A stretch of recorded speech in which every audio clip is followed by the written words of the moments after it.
Let's get this show on the road.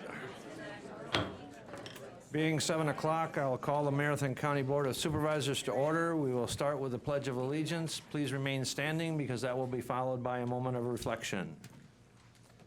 I pledge allegiance to the flag of the United States of America and to the republic for which it stands, one nation, under God, indivisible, with liberty and justice for all.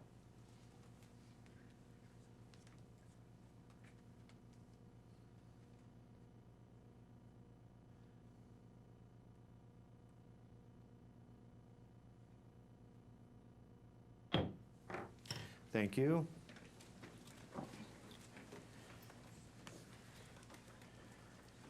We'll have the reading of the notice, please. The adjourned annual meeting of the Marathon County Board of Supervisors, composed of 38 members, will convene at the Marathon County Courthouse Assembly Room, 500 Forest Street, Wausau, on Thursday, November 14th, 2019 at 7 p.m., and the agenda was duly signed and posted. Thank you. I would like to request everyone please silence their cell phones and any other electronic devices or put them on vibrate as to not to interrupt the meeting. Thank you. And we'll move on to roll call. I would invite all of the supervisors to please sign in.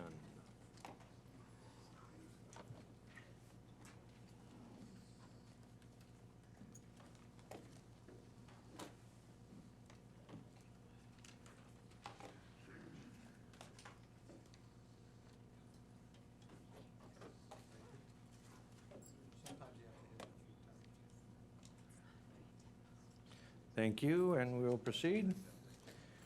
I would like to welcome all of the viewing audience we have with us tonight. We also have the viewing public on the public television, and we also have several news media outlets here with us tonight, so welcome. And we will move on to the consent agenda. I would like to pull item number B7 12D1, the Human Resources, Finance, and Property Committee, the resolution in support of Wisconsin Assembly Bill 301 and Senate Bill 268, just to talk about that a little bit separately. With that item pulled, what is a pleasure? Motion by Supervisor Langenhahn and second by Supervisor Seefeld. Any discussion on items 7 through 12C1? Any discussion on those items? Seeing none, we'll proceed to vote.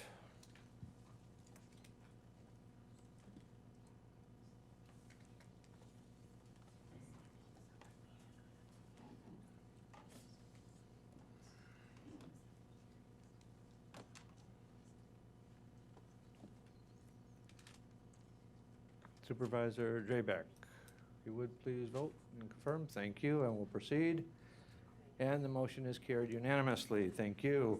And now down to Human Resources, Finance, and Property Committee, a resolution in support of Wisconsin Assembly Bill 301 and Senate Bill 268, Resolution 65-19. Motion by Supervisor Durham and second by Supervisor Nutting. The reason I had that pulled is I wanted to point out to the board, we talk about economic development and whether the county is involved in economic development. And I just want to point out that in approving this resolution, the county is effectively, based on the current number in that TID district, and based on the current increment in that TID, the revenue that the county is giving up, and I'm not saying it's a bad thing, it's just that we need to understand that we are part of that development and that economic development. The revenue over that 5-year period is $565,000. So I just bring that out so everybody is aware that we are involved in every tax incremental district, because we do effectively allow and use those tax dollars to the improvement in that TID. Supervisor Oberbeck. When I was with the thank you, Chair. When I was on the city, I did a lot of studying on TIF districts and what the effect of those are. And the 27 years that one can be open is a substantial amount of time. And with extensions, and Wausau went through one extension on its riverfront. And to have a TID district, I think as a county, we need to start looking at how those TID districts are performing and what the goals are set as far as the amount being spent and re-put into those, the types of, I guess, incentives that are given as far as what's called a forgivable loan. I mean, if anyone understands that, I mean, it's a performance type gift or grant. And when you start giving away money at that level and not getting a return on investment, those TIDs are very low performing, all the way until the end where they become distressed. And you've got to be very careful with that. So I think it's a very serious issue because we're giving up revenue for our schools, our county, and also NTC. And now I see come onto the county board and listen to all the distress as far as where are the dollars, how do we fund our DAs? And I think those are one of the sources that we have to start looking towards, and the money has to be shared. And some of that goes back, 50% goes back to basically taking and reducing property taxes, but 50% of that is revenue also. So I think we should be very careful, and also the county representatives to the Joint Review Board should really look seriously at why those are being approved and what the conditions are, because that's your future revenue. Thank you. Thank you. Supervisor Robinson. I have two questions, one for Supervisor Vole. Could you give us an explanation of why we need the extra time? And then secondly, for our finance director, relative to what the county's position has been on TID 2 and Crown Water.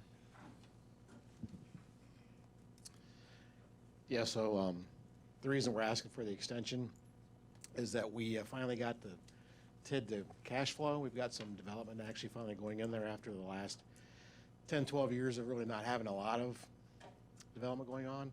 So the last couple of years, we've really gotten some good traction, and we're trying to get some of those monies spent that are going to be generated now from these developments so that we can do some other things, more infrastructure, turn the property around so that we can develop it and make it more marketable to some other developments to get them in there. Right now, some of the property isn't really developable the way it sits either, so we want to extend that time period so we can collect some more revenue and then turn around and make that a better investment.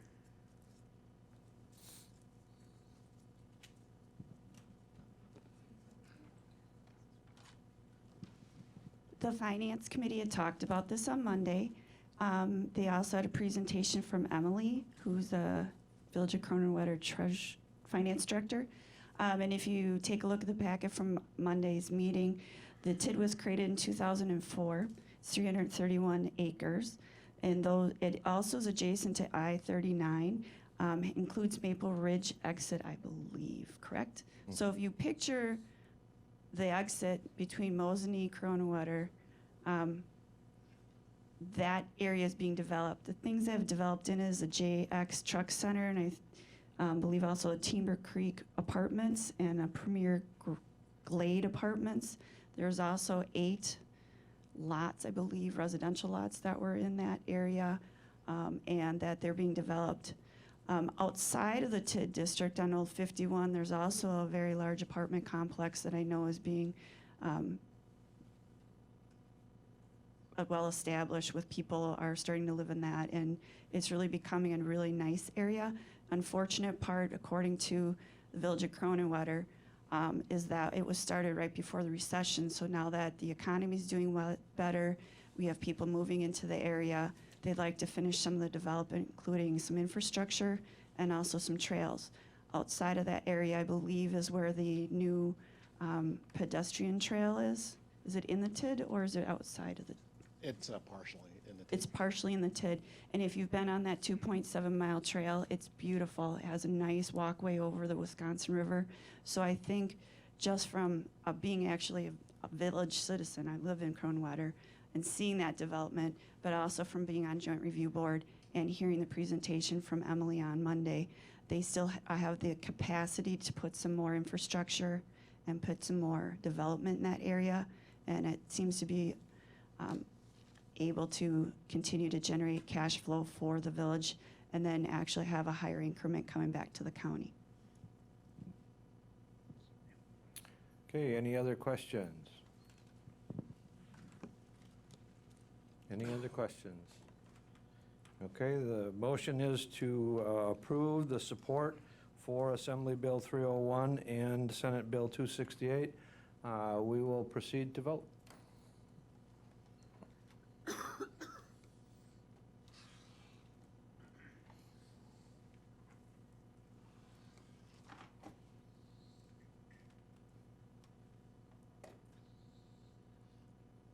Supervisor Beestrom, if you could vote and confirm, please. Thank you, and we will proceed, and the motion is carried. It is not unanimous, but it is carried. Moving on to ordinances. Excuse me. Item C13, repealing and recreating Section 7.125 of the General Code of Ordinances, addressing the designation of ATV, UTV routes and trails and regulations of ATV and UTV operations within Marathon County. Ordinance 28-19. Motion by Supervisor Robinson and second by Supervisor Butke. Any discussion? Supervisor Gomes. Mr. Chair, being on the Infrastructure Committee, just wanted to let you know a couple of us did vote against this. I believe Taylor County and Clark County both have most of their highways open to ATV, UTV, other county highways. I believe the rural county highways in Marathon County could be open too. The haphazard thing we have going on now where there's a half mile here and a quarter mile there are, it's a juggernaut for the Sheriff's Department to figure out. And it's a new way of traveling. People go for UTV rides on Sundays now. And the other thing that I do oppose to is the, on page 30 of this 179, the speed, operating hours are designated as 1 hour before sunrise and 1 hour after sunset. I don't think that's any good for, that's good for hunting. It's not, these things have lights on. If you're gonna open the road up, it's gotta be open. And I think this is confusing. And I think the Sheriff's Department would be better off and our highways would be better off with more training on weight limit violations of manure tankers and trucks than worrying, trying to figure out where ATVs and UTVs go. So I'm voting opposed, and I hope a lot of people will too. Supervisor Robinson. Again, if you look at the language carefully, it's to repeal and recreate. And the reason we're repealing and recreating is an effort to try to get a little bit more uniformity in the county relative to the enforcement of our ATV regulations. And this, again, came to us because earlier this year, the county board adopted an ordinance regulating ATVs as it affected the use of county trunk highways.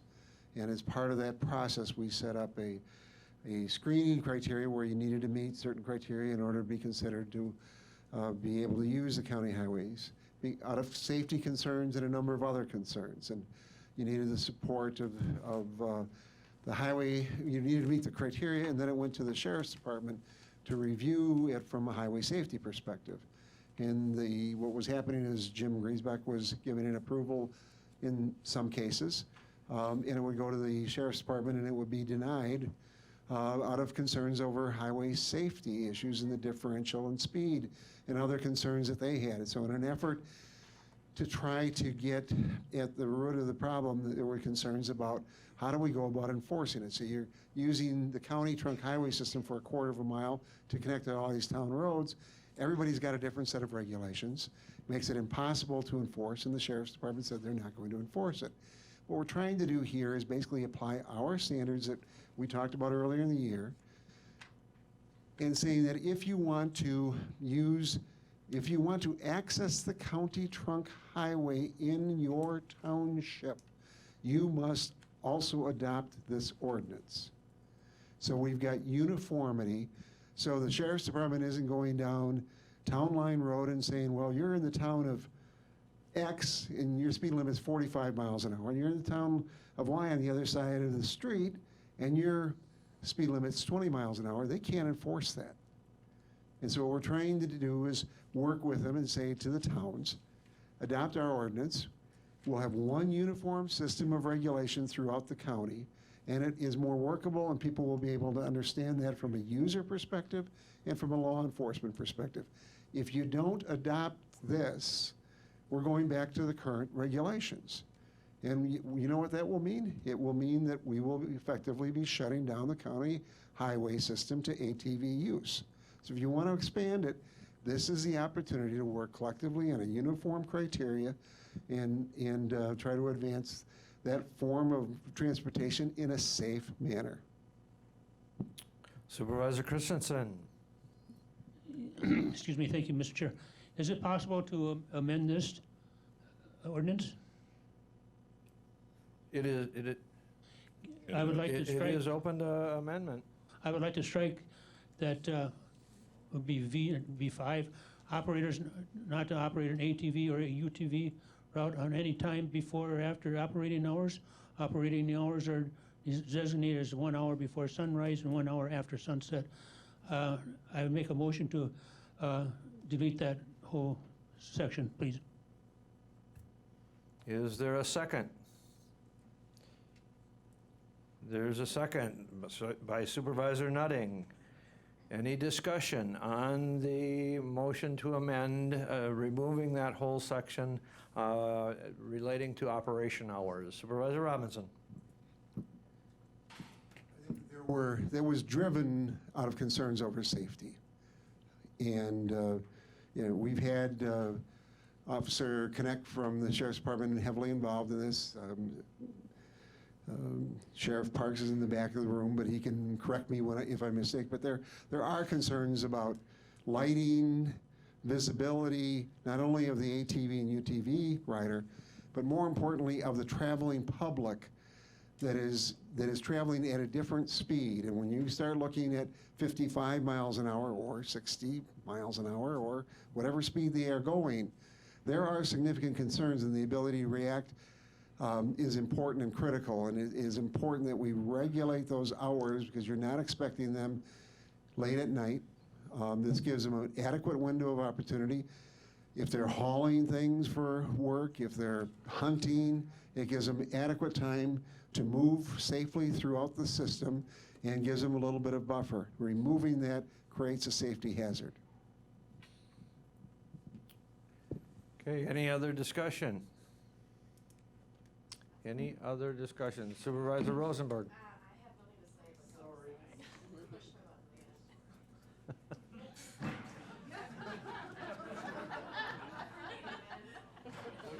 button.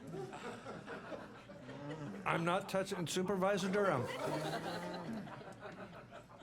Thank you, Mr. Chairman. I would just agree with Supervisor Robinson. I do a lot of road biking.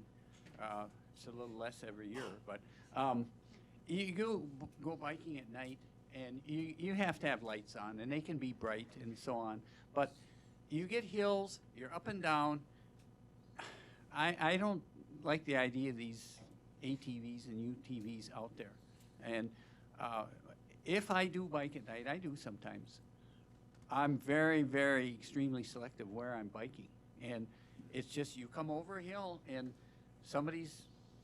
they're going to be exceeding the speed limit sometimes. And it's not a good situation, I don't think. I think those hours, you can get plenty of riding in. So, thank you. Supervisor Gomes. Mr. Chairman, many a night in summer, the window is open, and 3 o'clock in the morning, you can hear the clip-clop of the Amish horse coming home. I think we're trying to regulate everything, and once again, the county is trying to regulate the local townships, and I don't care for it. Any Supervisor Guild? I guess I have a question. I'm not quite sure whom to direct it to, possibly Supervisor Robinson or maybe even Sheriff Parks. how much of an issue is this? Do we have a sense of how many complaints and concerns we have of people driving ATVs and UTVs outside of the hours that are listed in here? Are we debating something that's really not even a problem because people aren't doing it? Do we have a history of safety concerns that we can use to base our decision on this? So I guess I'll leave it to you, Chair, to decide who would be best to answer that. I'll throw it to Supervisor Robinson, and then if the sheriff would like to weigh in, I will allow the sheriff to address it as well. We can track that information if you want. I have not tracked it personally to take a look at it, to tell you exactly how many issues we've had, but at the same time, we've been blocking a lot of the access to a lot of our county highways and state highways because of our concerns about safety. This has been an opportunity for us to take a look at how counterparts of mine are doing it in northern Wisconsin, but we also looked at how they're doing over in the Fox Valley area, which is more urbanized. And we've modeled this ordinance off of resolutions and ordinances that were passed over in the Fox Valley area. And I think that this is an actual opportunity for the county to open up more roads, making it more accessible for our ATV, UTV traffic. At the same time, it provides us the opportunity to have regulation across the entire county so we don't have this hit and miss enforcement action where today it's 45 on this side of the road, on the north side of the road, but 30 on the south side of the road. I'm looking for something that is easily enforced, easily understood, because we've got individuals that will probably be taking advantage of this, traveling up to this area, and to make it less confusing. Okay, any other questions? Any other discussion?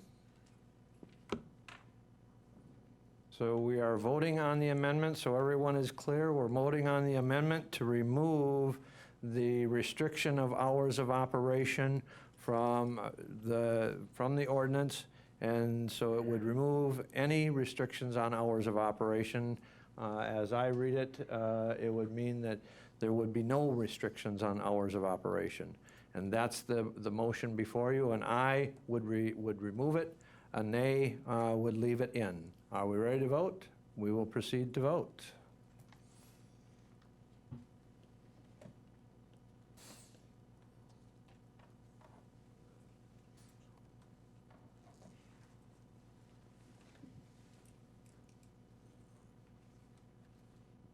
And we will proceed.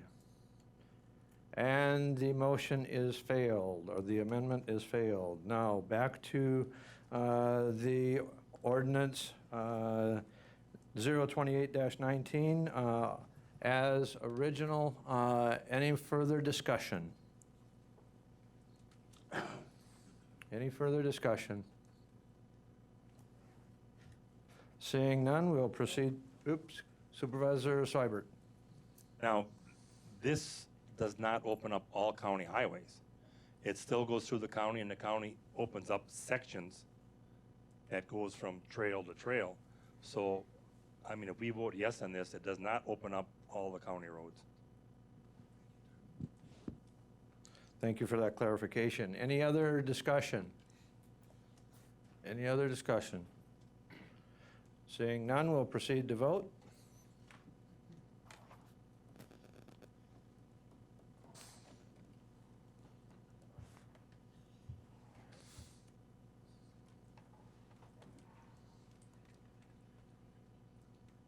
And we'll proceed. And the motion is carried. Moving on to item C, 14, an ordinance amending General Code of Ordinances for Marathon County, Chapter 21, Non-Metallic Mining Reclamation Code, Ordinance 29-19. Motion by Supervisor Langenhahn and second by Supervisor White. Any discussion on Ordinance 29-19?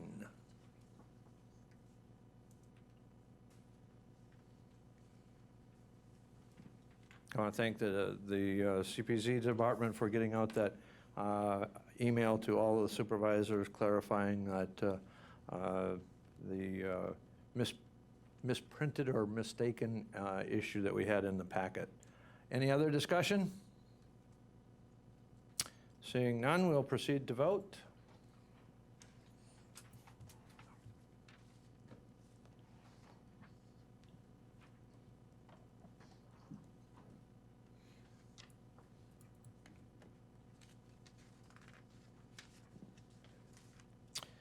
Supervisor Gaber, Supervisor Beestrom, Supervisor Opal.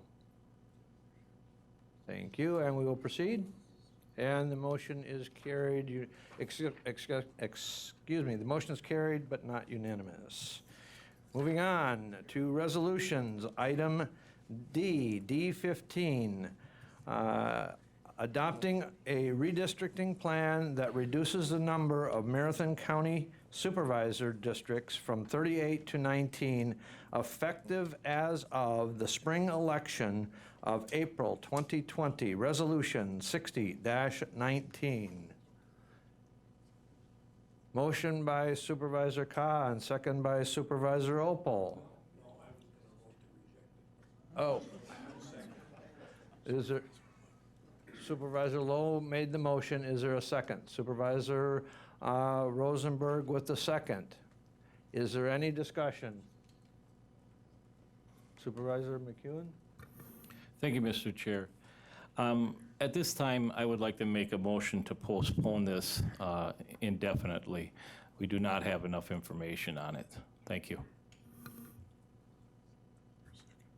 Is there a second on the second by Supervisor Zereni?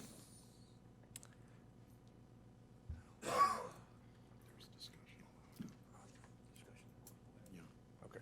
Is there any discussion on the motion to postpone? Okay, because I know some people wanted to discuss the original motion, but we're at the point of the motion and discussion on the motion to postpone indefinitely. And so I wanted, we had Supervisor Stark. Do you still want to address the motion to postpone? I think no, I would just as soon wait till we get that issue. Okay, if we get back to it, okay. Supervisor Opal, do you wish to speak to the motion to postpone? No. Okay, Supervisor Rosenberg, do you wish to speak to the I motion? do. I have a question. Would this motion in any way affect the task force that was created? And is this, or is that a completely different, it would be considered different? Okay, I just want to make sure, thanks. Okay, Supervisor Lowe, the motion to postpone? Okay. Any further discussion on the motion to postpone indefinitely, which effectively means that this motion could not come up any further during this session, which ends April, with the elections in April of 2020. So, Supervisor Robinson. I just want to explain why I will vote to postpone. And, I've been a longtime supporter of decreasing the size, but I think that one of the items coming up will be the appointment of a task force to study this. And as much as I think we're too large as the largest county board in the country, I think that in order to ensure implementability and passage, we need to spend a little bit more time on looking at what that size should be, what the committee structure should be within that size, and I think we have a mechanism in place that will allow us to be more deliberate, do our due diligence, and come in with a recommendation that would be more likely to pass and be acceptable to a majority of the board. Supervisor Lowe. Thank you, Mr. Chair. I changed my mind. I just want to hear, I hope that we vote down to postpone this because I just want to hear what everyone's thinking. I did not think that this resolution is going to pass. So I hope everyone votes down the postponement because I would like to hear what everyone thinks about this. So I don't think it's going to pass, but I just want to know what everyone's thinking, if we could have a discussion about this. Supervisor Opal. Yes, thank you, Mr. Chairman. Just one of my points is the task force. I'd like to know who would be involved in that task force, because we know that things can be influenced by who you put on it. And secondly, I think 38 members, we're probably the best represented county in the state, maybe even the nation. Farther you get away from your constituents, the less their voice is heard. At this point, the charter for the task force is not ready yet. It'll be brought back to the executive committee in December and re-looked at and brought forward to the full board for that charter. And that charter will determine, or at least spell out initially, what the executive committee believes that the makeup should be. Supervisor Zareni. Thank you, Mr. Chairman. I was one of the three members of the Executive Committee that voted in favor of taking this to the entire board. As we talked about on Tuesday night, it was beat down by a 4-3 vote. But knowing there's so many questions and Supervisor Lowe's concern about wanting to hear from the individuals, I think the task force, as Supervisor Robinson just suggested, there were so many questions that people had at the executive committee level about this that we wanted to make sure we had the answers. So when we had this kind of a discussion in front of the full board, we could answer those questions about counties that downsized, the quality of representation, did they increase? We talked about the number of races we had this past term, and that were uncontested. So if you have smaller board, you have more contested, higher quality candidates. We had lots of questions like that. And so I think we could have a much more deep discussion with a task force researching these questions. And if as the task force goes along and we miss some things, well, we can redirect them to go back and find that information. Supervisor Crosby.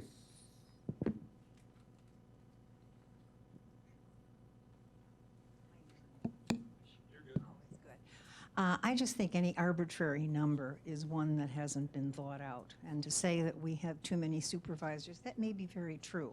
But then to say, let's just cut them in half, that's arbitrary. I think maybe some thought should be given. Maybe some districts should be combined with others, but not all of them. And just so everybody understands, the reason that 19 was selected was that was the easiest way to do it currently, because the census of 2020 will direct redistricting again. In order to do it, if you were going to do it at all, at this short of notice for the April 2020 election, it had to be a merger of two districts to one to come up with the 19. Not justifying it, I'm just explaining it. Supervisor Longenon. Thank you, Mr. Chair. I, along with Supervisors Robinson and Supervisor Zareni, voted to take this to the county board floor. I am in favor of downsizing this board for a lot of reasons, but I think that if we are going to do it, we got to do it in a smart way. I would urge everyone here to vote for the postponement, and let's get some more information so that we can tackle this next term. Thank you. Supervisor Nutting. Thank you, Mr. Chair. One of the things I would like to have the task force look into is the historical reason why we have 38 members and the reasoning. It may have been higher in the past, but for representation, if that would be something we could research. Okay, we're getting into a lot more discussion about not the motion that's on the table. The motion on the table is the motion to postpone indefinitely. When the task force charter is brought forward to this board, the board will have a great opportunity to provide input to the task force as far as what they want researched, what they want brought forward. So I would like to try to get back to the discussion about the motion to postpone indefinitely. Supervisor Rosenberg. Thank you, Mr. Chair. I'm going to vote against postponing this, not because I think the plan is perfect right now. I'm glad that we're having this discussion. I did go to the Historical Society, and I think we used to have 99 people on this body, and then we had 39 people. So I'm looking forward to the discussion. I'm sure we'll have it at some other point now. Any further discussion on the motion? The motion on the floor is to postpone indefinitely. Again, an aye vote will. A positive aye vote will terminate this resolution for the balance of the term, this current board term, and it will not be brought back forward. Any further discussion? Seeing none, we'll proceed to vote.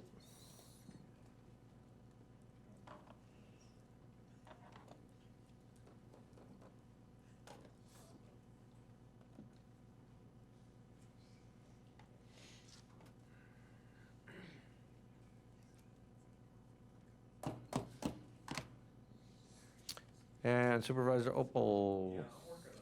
Okay. You got her, thank you, sir. And we will proceed, and the motion is carried. Moving on to Human Resources, Finance, and Property. Item E, E16, approving the interdepartmental budget transfers, Resolution 64-19. This does require 2/3 majority of the board. Supervisor Stark with the motion, and Supervisor Durham, excuse me, Supervisor Durham with a second. Any discussion on the interdepartmental transfers, Resolution 64-19?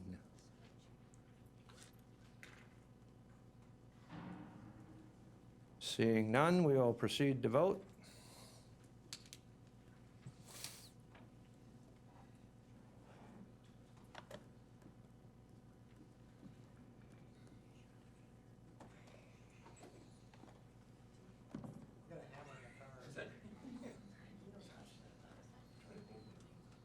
Supervisor Krause, Supervisor Opal, thank you. We got her. We'll proceed, and the motion is carried unanimously. Thank you. We will move on to item E17, a resolution awarding the sale, and this needs to, there has been a change awarding the sale of $9,500,000 General Obligation Promissory Notes Series 2019A, Resolution 66-19. Motion by Supervisor Nutting and second by Supervisor Budke. Any discussion? Any discussion? Okay. Seeing none, we'll proceed to vote.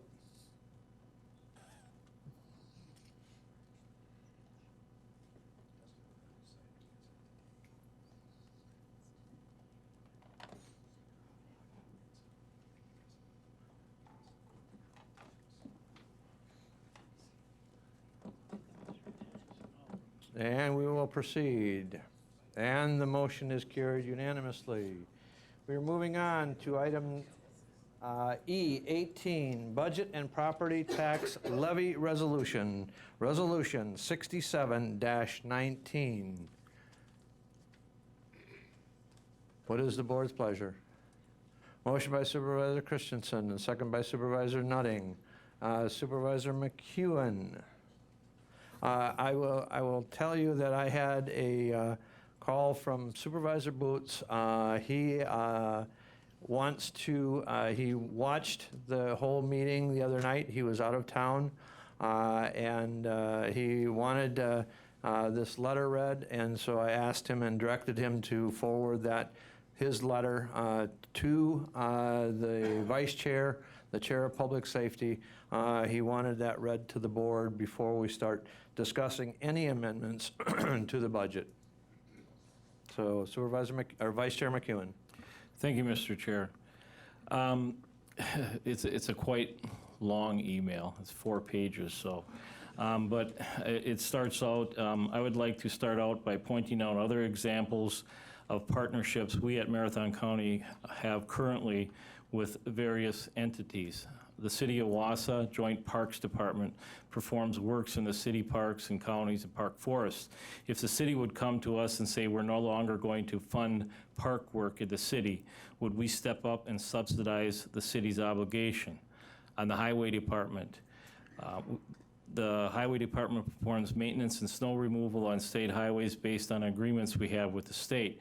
If the state would fall short with the obligations to pay for the costs of work on Highway 29, Highway 51, 153, 97, and Highway 13, would we step up and say we'll perform the state's obligation at our own expense? CCIT, North Central Healthcare Center, and the City of Wausau were to drop out of this partnership, would we step in and subsidize the IT support? North Central Healthcare. North Central Healthcare, over 50 years, we have a partnership with Lincoln and Langlade County to deliver county mandated services. If Lincoln and Langlade County reduced their funding, would we, on behalf of Marathon County residents, nevertheless step up and fund Lincoln and Langlade County's basic services? Judges, much like the DA's office, the salaries of judges are the state's responsibility.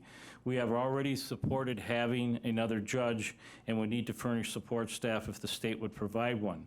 Why then are we not funding a new judge? Because the state's neglect. Finally, the state is responsible for funding the Marathon County Department of Corrections, Probation, and Parole, like its obligation to the DA's office. The state has neglected the local DOC.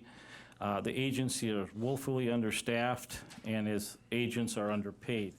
And the negative impact on our community and public safety is negatively I'll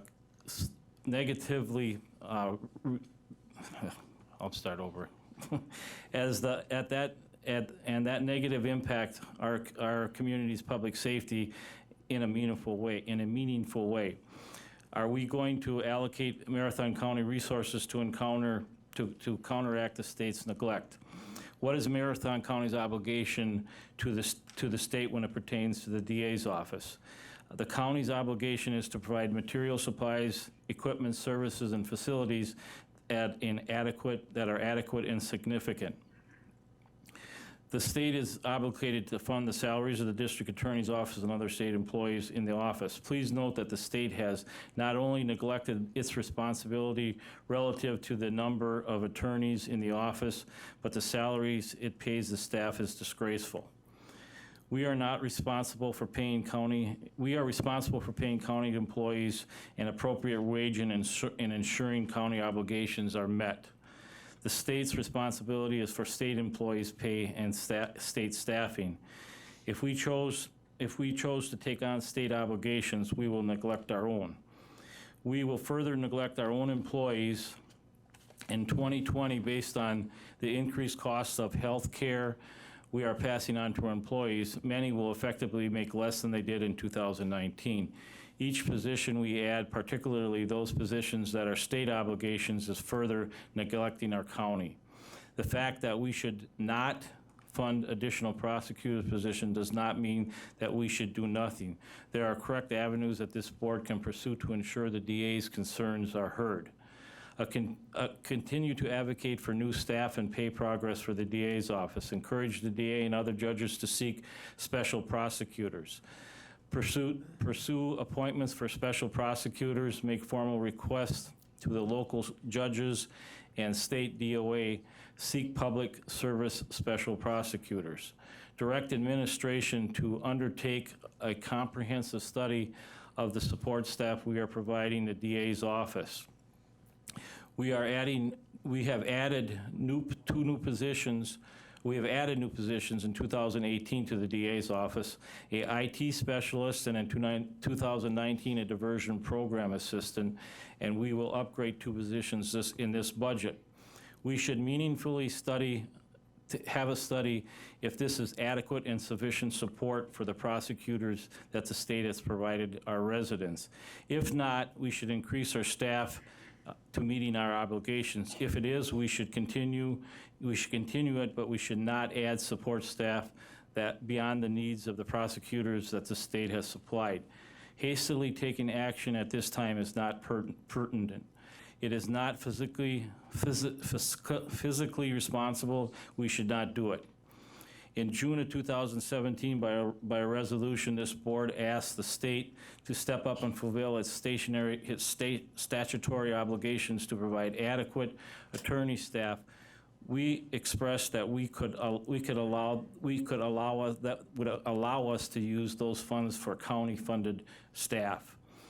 The implications that we now aren't following through with that is absolutely false. Since the passing the resolutions, we increased DA support staff positions above the $156,100 that has been referenced. In November of 2017, after hearing much of the same arguments regarding the state's failure to adequately support prosecutors and particular impact on digital digital evidence and technology changes on the work of lawyers, the board created a senior IT specialist. Wages alone for that position were $66,665. In November of 2018, after again hearing about the demands on prosecutors due to state failure to allocate sufficient prosecutors, this board added a full-time diversion program assistant position. Wages only cost $52,174 in tax levy. The purpose of that position was expressly to divert from the court system offenders, essentially helping alleviate workload on the state's funded attorneys. In this year's budget, the administrator proposed upgrading 2 existing positions within the DA's office. Legal secretary to a paralegal, administrative coordinator to a victim witness specialist. Total cost for those upgrades are $19,027. The wage only cost to these addition upgrades is $137,856. The total compensation, wages, and benefits of the new position and upgrades, if the employees are on our plan, is $182,538, which is nearly $20,000 above what we have said we could reallocate if the state would have stepped up in 2017. The county has been fulfilling its obligation. The DA's office makes a very compelling case regarding the need for more staff in the DA's office. The problem is that should be made in front of the legislature, not here. We will be sure to adequately staff prosecutors that are here in Marathon County, not the hypothetical lawyers that the state should actually send us, but the ones that we actually have. Federalized systems of government are built on responsibility and respect. Each level of the distinct responsibilities, federal, state, and county, and municipal. We need to fulfill our responsibilities and respect that the other levels of government have control over their decisions. We can make our opinions known. We can pass resolutions calling for them to take action, but be very, very weary about taking over their responsibilities. Dispatchers, more than 1 year ago, the city of Wausau police chief and others called upon this body to act to fulfill new dispatchers. This was a county responsibility. We acknowledge that that the board set this as a #1 priority. The administrator and the sheriff's office undertook review of our costs. We improved cost recovery in our security detention, raised our alarm permit fees, and we took steps towards control corrections costs. What we did not do was shirk our responsibility and walk down to the city council or the village board and offer threats that would, without them offering funding, we would refuse to offer power shifts for special enforcement events such as child enticement stings, drug interdiction, or traffic grant enforcement. Nevertheless, that is the approach that is being taken today. The state is failing to fulfill its responsibilities to provide the adequate number of prosecutors based on its own workload analysis. The district attorney and several other state prosecutors have come and spoke about the workload and the needs for assistance, but they are at the wrong government building. Those powerful statements must be given to the state legislature and at the governor's office. If we would have demanded funding from the city of Wausau, our dispatchers would have been wrong, just like this is wrong at this time. We should model the behavior of our local law enforcement chiefs. We should use our voices to advocate for local prosecutor positions. We should call on the state to act. We should not step in and direct Marathon County tax levy to support state obligations, just as I could in good conscience demand that the city of Wausau pay for the costs associated with new dispatchers. Levy caps. At nearly every meeting of the board, of this board, somehow the topic of levy caps and how they can constrain us to come up with ways to pay for our government issues at Marathon County. We pass this if we pass this budget amendment, we should never utter those words again. It is one thing to fund non-mandated services in the county that rely on county support. It's quite another to fund through county revenue services that the state is mandated to provide. Lastly, it takes the money, let's take the money from the Start Right program and fund the DA's office. That is to be funded by the state. How is this even on the board floor? Start Right was looked at 3 times on the Health and Human Services Committee level. Every vote was unanimous vote that this vital proactive program, ironically, cases could be made that the DA's office, which would like more workload cutting money to this program, may accomplish this.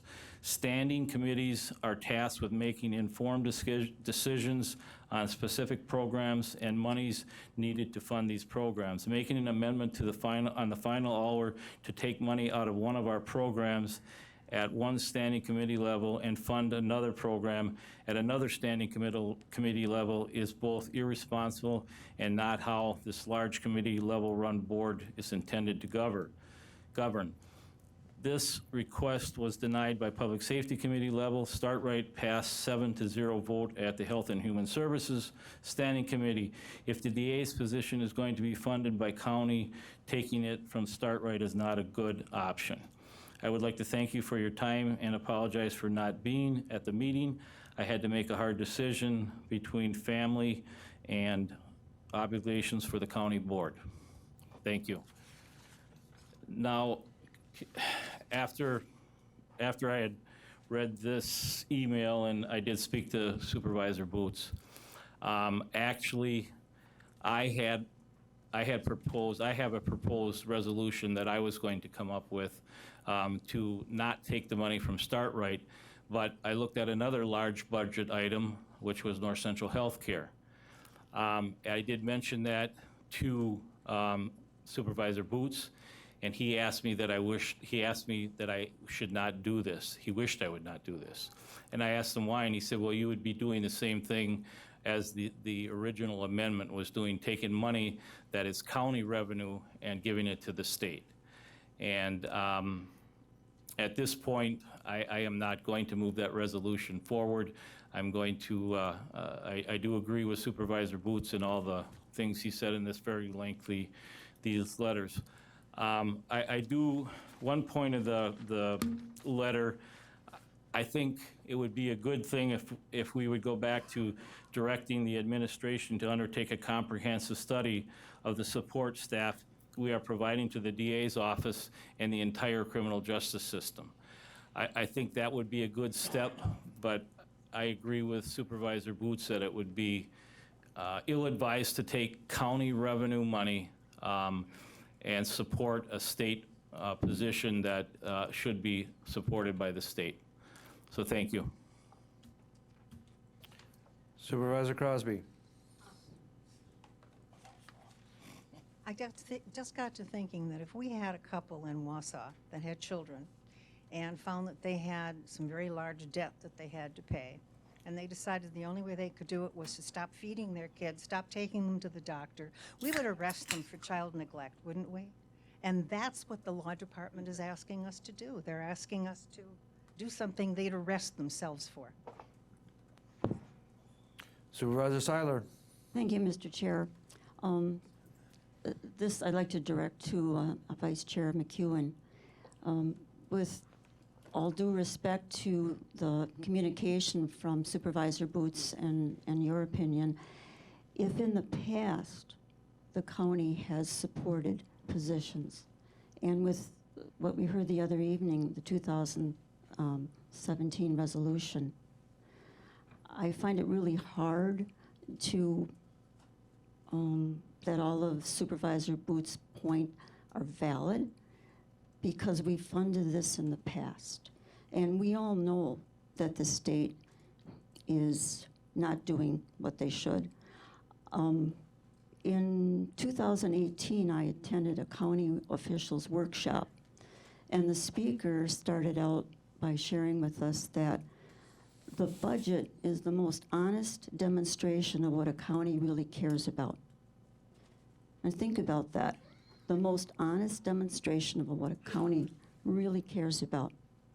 The discussion we had the other night, the programs that were pitting one against the other, I find it really disappointing that we've had priority-based budgeting that's supposed to help us make good decisions, and yet the other night, we have wonderful programs pitted against one another. It would seem to me that that should have been worked out long before it came to the board floor. When this program was presented to us in March of 2016, at that time, $50,000 was transferred from the 2015 contingent fund to start this. I don't know what the cost is now for this program. I don't know if there's ever been a return on investment in it. Initially, I thought this was a great tool. I thought it would help us as supervisors. And initially, I went in and I tried to look at it. It's complicated. I'd like to know more about it. But what I heard the other night, I see priority-based budgeting instead of the county, again, showing what we really care about. This is a cold and clinical way to say, to just wash your hands of things. This is, we can do better and we should do better. Supervisor Overbeck. Thank you, Mr. Chair. I did a little research after our last meeting. I heard the stories and all the things that were happening to the DHA's office. And I agree with Supervisor Boots. When you look at the media, how they covered the signing of the bill that gave additional DAs to the state, the governor's taken a victory lap. And it looks very positive. But when you sit in this room and listen to the stories of how understaffed the DAs are, I wonder, this really needs to be taken to the steps of the Capitol. And those stories have to be told, and this is not Marathon County's problem alone. You know, it's other counties, and I think that story needs to go to the state with our support that this needs to be funded by the state. Thank you. One of the things that, I do want to thank the DA for bringing forward, because I think part of the responsibility is this board's responsibility of conveying that information to our area legislators. And our responsibility is to convey the need. So on that, I think this board has done some, but not nearly enough. But to sit there and go out and start taking over state responsibilities really becomes, then there is no incentive for the state to step up when it comes around. We've seen that in the past.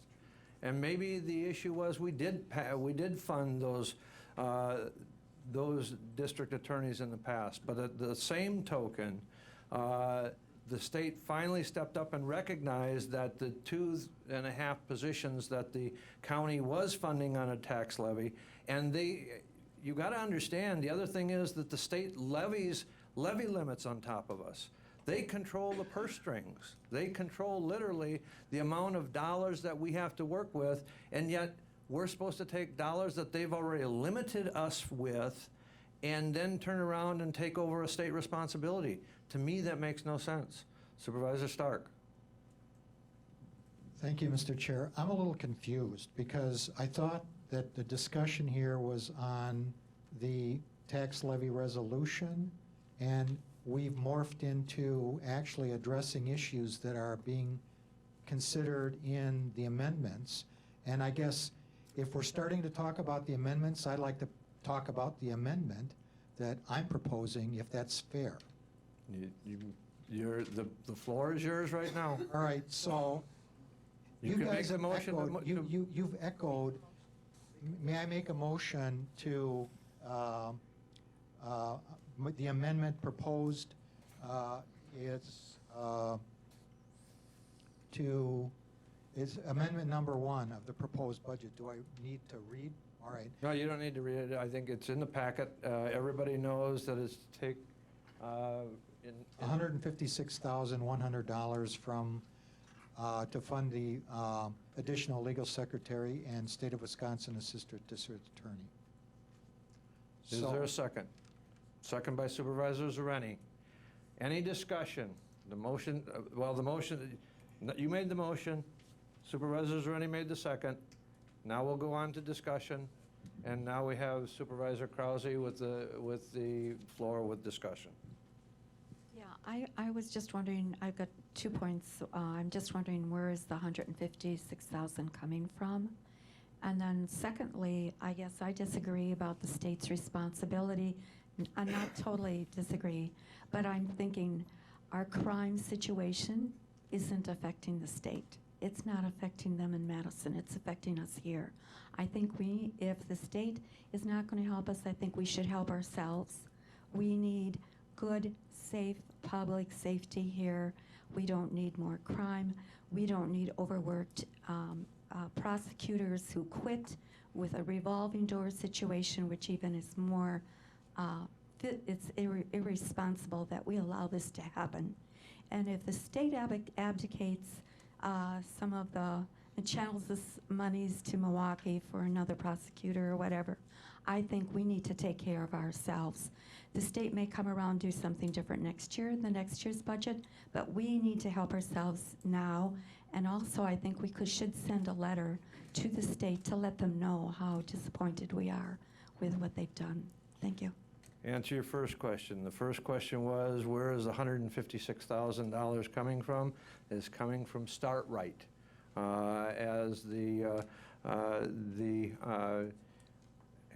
health department had explained, it was to close the outside areas, the areas in Athens, in Edgar, in Spencer. There was 5 areas that they were going to close, and it potentially would include the cutting of 1.5 staff in the Start Right program. So that was where the proposed amendment is coming from. And it would then fund the 2 positions, one being an assistant district attorney and the other being a legal secretary. Supervisor Rosenberg. Thank you, Mr. Chair. I will be voting against this amendment. I think that it was a mistake that we pit the county's most vulnerable babies against crime victims. It was bad move. It felt like at the Finance Committee when I was watching that discussion take place, it felt like we picked out Start Right from thin air. We didn't study where other money could come from. And I think we've already shown that we care about Start Right as a Health and Human Services Committee. We've always voted to support it. And I don't think it gets us where we want to go. I hope that we take seriously the suggestions that Supervisor Boots laid out when it comes to talking to the state and lending our support to the DA's office through the right kind of support staff. But I cannot support this. I cannot support taking money away from vulnerable babies and pitting them against crime victims. Thank you. Supervisor Stark. Thank you, Mr. Chair. I did not, when I was the chair of finance, when I proposed this in the initial discussion, did not pull it out of thin air. I'd like that on the record. Also, I've heard from other people whenever I had a one-on-one discussion with a supervisor, the ones that are very vocally against this, and you yourself, Mr. Chair, have said it, that by doing this, we enable the state to continue to not step up to the plate and do their job. Well, they've done that on their own quite well. And so here we are, we sit here, and we are at a significant disadvantage. I'm not going to go through all the statistics. The DA did a very, very good job of that. I provided handouts to everybody at the end of last meeting so that they could study them in addition to a copy of the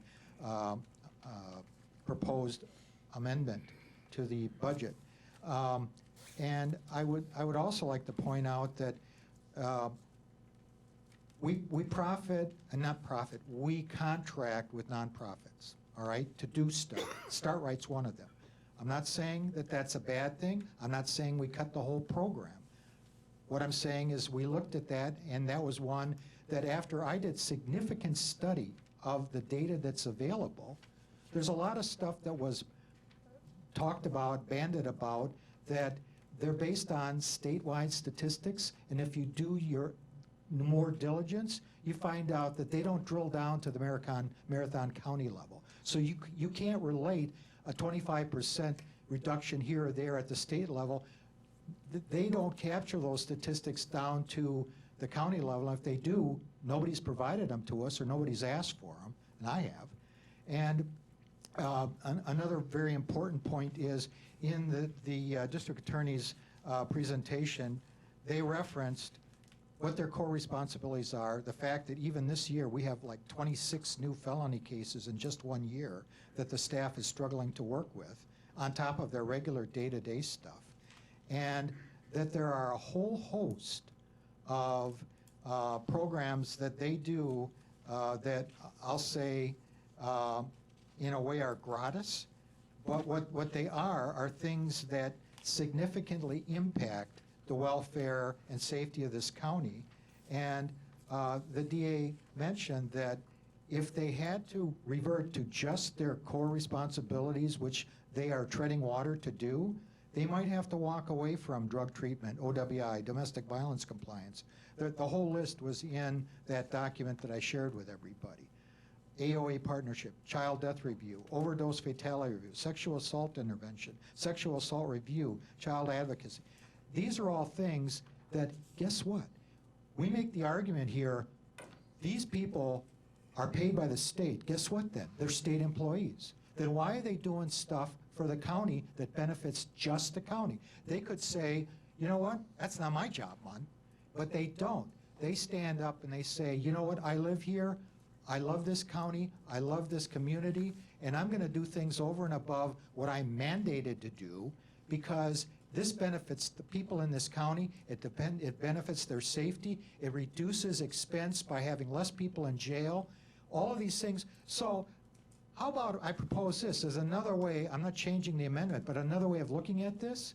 Hey, let's take the money that I'm suggesting we take out of Start Right, another nonprofit that we are contracting with, and contract with the DA's office to perform all of these services that they're doing gratis now as state employees, not county employees, and just say, hey, you know what? By giving you these two positions that you're looking for, this $156,000, you continue to do all those things, and guess what? We're money ahead. So that's what I would propose. That's why I propose that we do this. It's not just pulling this out of thin air and saying, you know, we're just going to let the state continue to abdicate their responsibility. And one last point in closing before I turn it over to the next party is, you know, we pride ourselves on wanting to be the safest, the healthiest, the best, all these things in our plan. And guess what? There were other counties similar to ours that were faced with the same problem. And they include St. Croix. There are a number of counties that, right off the top of my head now, I'm losing my notes here. But they were in fact these other counties, Brown County, Outagamie County, St. Croix, Fond du Lac. Guess what? All of them got positions cut too, and guess what? They're all funding those positions just like we did up until this year. Thank you. Supervisor Robinson. I'm going to do a little budget 101, not at Romy's expense tonight, but we're here tonight struggling with the budget because of arbitrary and capricious levy limits, tying our ability to increase the levy to net new construction. And that yielded us about 1.2 million, which in a normal year would be great, except for our healthcare costs went up. The state of Wisconsin enjoys revenue growth when people buy more through sales tax, which we get an incremental portion of that. And they also enjoy revenue growth when people's incomes go up, which they have been. They deny us the ability to capture that growth by tying our levy to net new construction. To put it in perspective, my calculations are is that if we could tax the $600 million of growth that we had in the county, we would have an additional $1.6 million in this budget for our programs. So I see Pat in the back, and thank you for being here, but we need help. We need help because the state's benefiting from the increased revenues through those streams that they're denying to us. They're putting arbitrary and capricious limits on us, which force us to make tough decisions. Oneida County had a 9-hour budget meeting on Tuesday, and they were arguing over whether to continue University of Wisconsin extension. You're forcing us to make tough decisions that you don't ask yourself to make in many instances. I'd like to now wear my Board of Health hat. And as chair of the Board of Health, we have, over the years, evaluated the effectiveness of the Start Right program. And Joan Troyer's here, and she always uses the exemption, or the example of people are drowning in the river. Do you pull them out as they're right before they drown, or do you go upstream and look at why they're in the river in the first place? And that's what Start Right tries to do. It tries to go to prenatal, postnatal, provide core services that strengthen at-risk families. And we're talking today about a $156,000 cut to the budget that will be compounded by our loss of Medicaid and other revenues. We don't fully understand the ramifications of this cut, and it's unfortunate that we are pitting one program against another, and that's where we are. And quite honestly, finance could have done a better job of looking at this, and maybe should have, if this was a priority. You didn't do all due diligence at that committee level in exploring what the options were at funding this. And now we're forced to wrestle with it today. I clearly hear the needs of the DA's office. I've reached out to the governor's office and spoken with Maggie Gow, and we're trying to see if there are some opportunities to look and address the issue of shortfall, and I commit beyond tonight to continue to do that. But we have a net increase of DAs as a result of that budget in the county, which is a good thing. We continue to have what appears to be a shortage. And I think it's cause to take a step back, take a step back and evaluate the workload, the support, and it also is a cause for the health department to take a step back and saying, can we get better numbers relative to the effectiveness or the outcomes associated with those investments? So there's a lot we can learn through this process. But we can't stop going upstream. We can't put more families and children at risk. We can't stop funding this because we're dealing with a nonprofit that's providing very good services to us. And my sister provided those services for years. And the stories that she had were heartfelt and equally disturbing compared to some of the stories we heard on Tuesday night. But it's an investment in the future. And Start Right is critical to our ability to reduce adverse childhood experiences, or ACEs, that we've talked about in the Public Safety and the Health Committee over the years. We need to continue to fund that. Supervisor Zerini. Thanks, Mr. Chairman. On Tuesday night, we had a very spirited discussion, and we heard from some real dedicated professionals on both departments. We're faced with a decision tonight. What are we going to do relative to the DA's need? And we talked about Start Right, and regardless of what we decide tonight, I would like us to take a look at the Start Right program, and I'd like to see some results, some further research on that. I'd like to know what's follows some of these. We've been in this for 25 years now. We should be able to follow some of these young babies that we're making a difference in, see if they've become juvenile delinquents along the process. Because we're talking about saving money, but we should be able to do that following our court records. Or take a look and see if there's been outplacements, if these children have actually, 6 years later, have been taken away from their parents. So I'd like to see those kinds of results. we're talking about a 9% reduction. That 156,000 is 9% of that $1.7 million budget.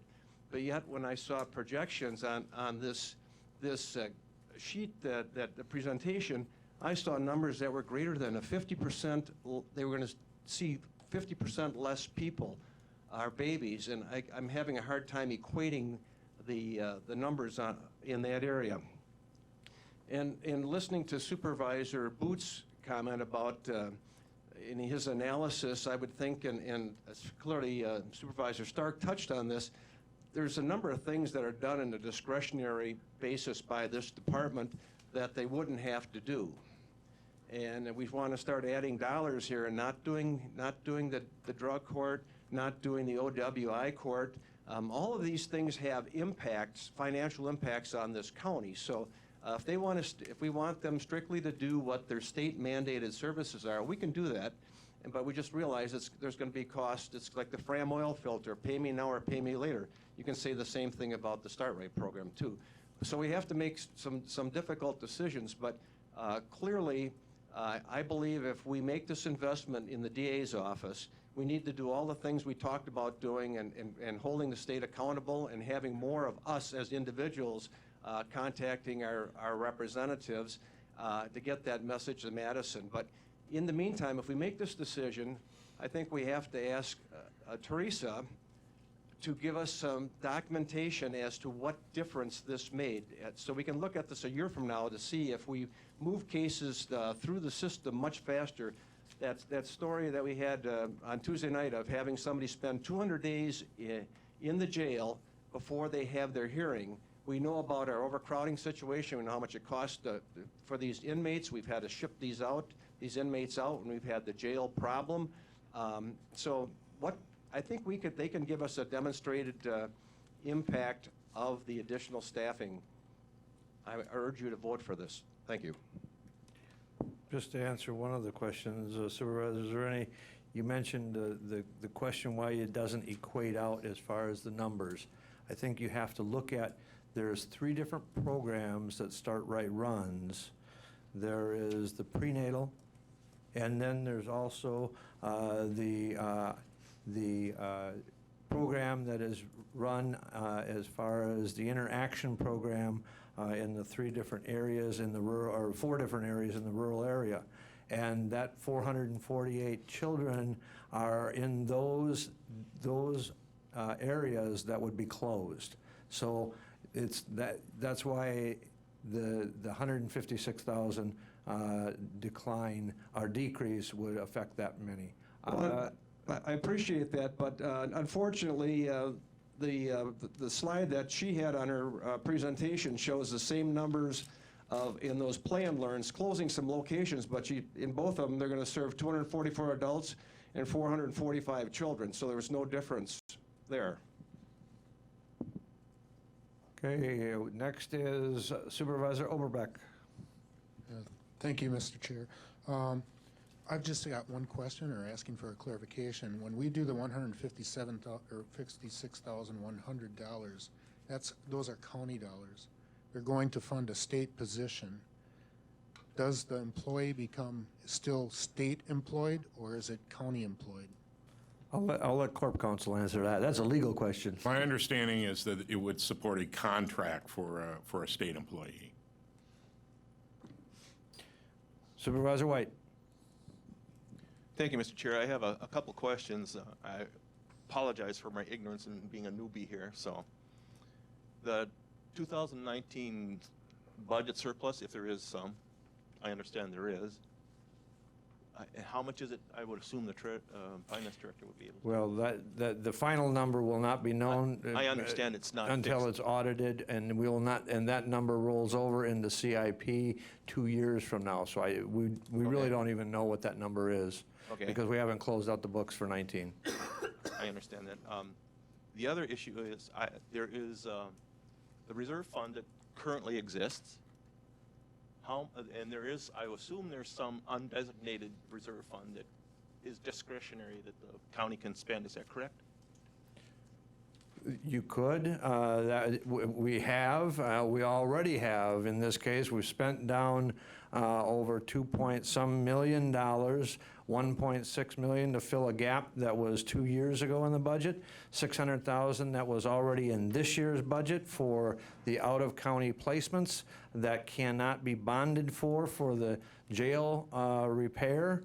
But there is nothing in the horizon that indicates that we're going to be able to refill that, and that is contrary to our budget reserve policy that this board has served us well. If you look at the bond rating that this county and the bond issue that was just issued, a 10-year bond with a rate of 1.7, I don't have the 714, is one of, for a 10-year issue, is a very, very significant low rate, and it effectively saves us over $800,000. One of the things that people have to understand is that spending down reserves will affect our bond rating at some point.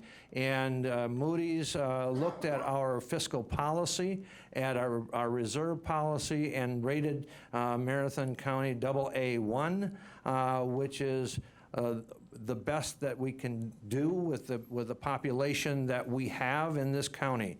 So I caution before we start talking about spending down reserves, additional reserves that we've already spent down, $2.2 million that has no foreseeable future of being replenished. Okay, thank you, Mr. Chairman. I am familiar with using surplus for operating because we did that. I did that as a trustee and as a president of our village. My question is, how much is in undesignated reserve fund? Our finance director will look that number up. Okay, I can wait. I have another question. We also hear, No, that's she can answer it right now. Thank She's you, got that's the very number. quick. You take a look at the budget packet, Brad's letter from Tuesday. He went over our fund balance policy. It's listed on one of your charts and graphs. It's called the working capital policy. And we estimate that the working capital is 8.5% of our expenditure budget, and it's there for a savings account. And as Chairman Gibbs had stated, and you see the Moody's rating that's already in your packet, Also one of the familiar with that. reasons is because of our very stable financial position. With going into the budget, to the borrowing, and you'll see a budget amendment from Supervisor Gibbs, we estimated that the interest on this debt that you just passed tonight would be $225,000. It's $100,000 less. And in 10 years, we estimated the interest rate to be 3.5%. It is 1.74%, and you have saved $800,000 in interest. But one of the reasons that is because when we talk to Moody's, they don't have a fear that we're rating our working capital or undesignated fund balance. So it's a good and positive, but it also means that you have to have a discipline to know when to use it and when not to use it. But if you do want to know the fund balance, Brad has a very nice chart in his budget letter. I don't have that handy for me, but at any rate, I am familiar with that process. While I was on the village board and as a trustee, we also were rated by Moody's, and we were able to increase our Moody rating, and I do know that affects your bond rating. My question is, what is the dollar figure at this point? The other question, the district attorney talks about the time that people spend in jail awaiting trial. My question, I didn't see the sheriff here. I think he's here. Do you know, on average, what is a daily cost to have an inmate in the jail? Yes, for yours. We usually use around $45 to $50 depending on. A day? Okay. So each day that there's a delay for a defendant or someone that's, let's put it this way, they're not even, some of them haven't even been charged yet formally. Spend in jail is $45. By the way, that's pretty cheap. Depending on where I'm contracting in, that's actually expensive. Okay, so now the contracting costs. Contracting costs $38 in some areas, but we wrote that contract 2 years ago. Uh-huh. I'm sure that's going to change. Okay. And up to 52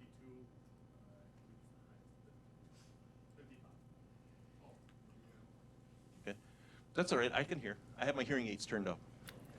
Well, I do want the public to be able to hear it also, so, I mean, if there's additional questions for the sheriff, I'd appreciate the sheriff be able to respond in a mic. Thank you. Go ahead, Sheriff. Oh, So what's the maximum, if you had to house somebody out of here into another jail? $38 to $55, depending on what county we're contracting. with. Okay, thank you, that answers my question. First, I guess I will ask the board, is there any objection to having the sheriff respond to questions direct? All right. Okay, otherwise I would yield my time to the sheriff. At any rate, so it's my understanding that you would get these persons processed faster. Less time in jail, less money. Is that correct? May I have the... Well, yeah, yeah, obviously, if you're going to have somebody in the jail less time, there is going to be less cost. Okay. So I'm assuming an additional staff or ADA, assistant district attorney, would handle some of that, and everybody, it would be spread among all of you, I'm sure. We're talking about a saving of money. So, okay, I don't think my question has been answered about what is in the undesignated reserve fund. Thank you. Good.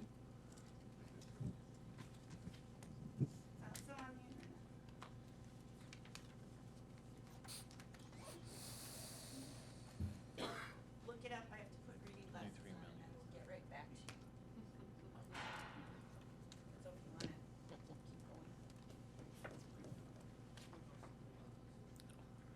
going. I am sure you're familiar with, can give me a ballpark figure, it doesn't have to be exact. Can we have Christie look that up? Oh, have you got it now? All right, it's from the 2018 audited financial statements. Unassigned includes designated work for working capital, which is what the numbers are on Brad's power or on his sheet, because unassigned is anything that is not assigned by a separate governmental body, higher level government than us. So that amount on the audited financial statements for the general fund is $26,500,000. Of that, our working capital policy had it at $22.391 million. And of that is what we're using when we go to it for the 1.6 in 2008's budget, the 2.7 for the jail, and $600,000 for the operations to move the people out of the jail. So it's 26.5, of which at the end of last year, 22.4 is working capital, which has a policy attached to it. Okay, I think I got some idea. We're talking around $4 million that's discretionary somewhere. As of last year, we wouldn't have that number.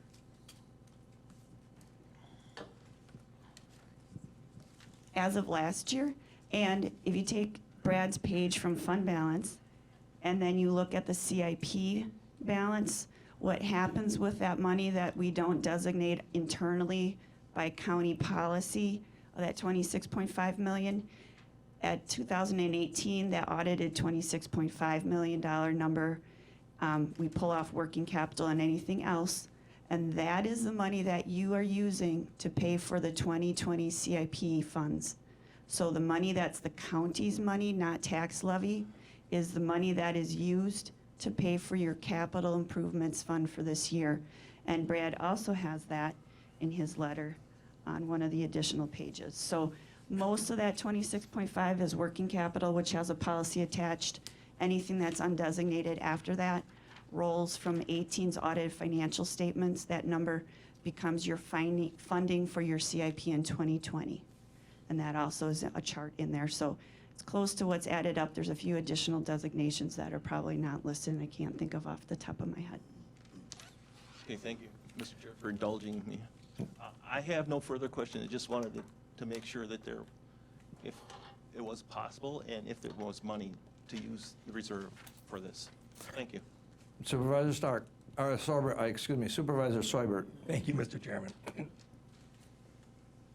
A solution, I called Chairman Gibbs about this. If we cut every department, and this is all we would have to, 1/6 of 1% is all we would have to cut every department. And how many departments at the end of the year have money left that they spend because they have to use their budget? 1/6 of 1% would be $266,666. If we fund that $154,000, we have $112,000 left to keep for any department that cannot cut 1/6 of 1%. And simple solution. I mean, I've had firsthand experience with when I wasn't on the board, with the health department and the zoning department, that they've got money left. They spend it because it's in the budget. That's my solution, so. Okay, Supervisor Lowe. Thank you, Mr. Chair. I'm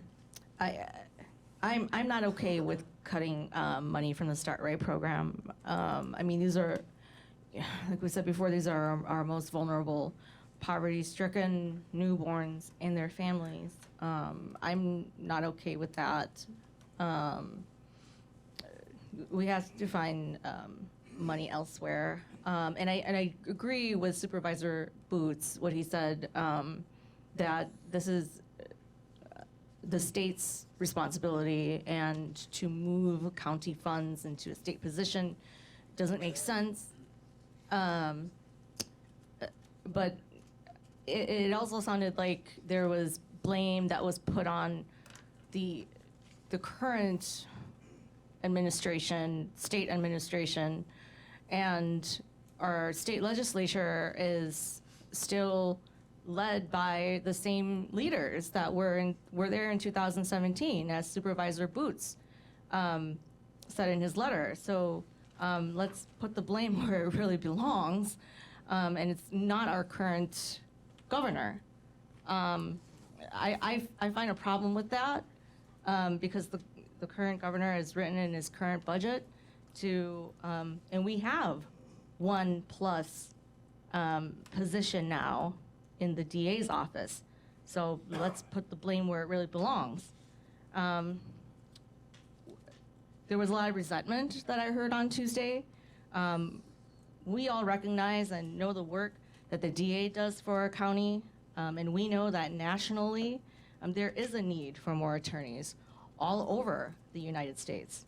So it's not just us, it's all over the United States. So I think coming to us as a county board, it really is the wrong government body to come to, and we really need to talk to our state legislators. Thank you. Supervisor Stark. Thank you, Mr. Chair. I just wanted to address one additional point that I missed the first time around, and that is, and it's been voiced on some of these other discussions here about the cuts to Start Right. Let me reemphasize one thing. We're not talking about eliminating the program. We're talking about shaving a small, minuscule amount from the entire budget. And the one area that was talked about cutting, it was called Play and Learn. And Play and Learn, basically, from the report provided by the health department, is a group-based play groups for children from birth through age 4, focused on parent-child interaction. I think the reason they cut this one is, out of all of the programs that they provide, it is probably the one that is the most or the least risk averse. I don't believe it's provided through or followed by a public health nurse. And the activities, I think, can probably be duplicated, and in fact, they are somewhat duplicated in the Start Right, stepping stones, and some of these, they're kind of an overlap of some of the same things that are considered for those children, which involves everybody in Marathon County, not just those municipalities outside of us. So I wanted to clarify, the area that even the health department is talking about cutting is probably one of the least risk averse of the entire program. Thank you. Supervisor Nutting. Thank you, Mr. Chair. We have an emergency right now, though. I heard your stories. I heard what you said earlier, Mr. Chairman. It isn't our responsibility as a county to pay for a state employee. But we in the county have an emergency right here. And the word pictures come to my mind such as a tsunami, or such as a very, very large fire.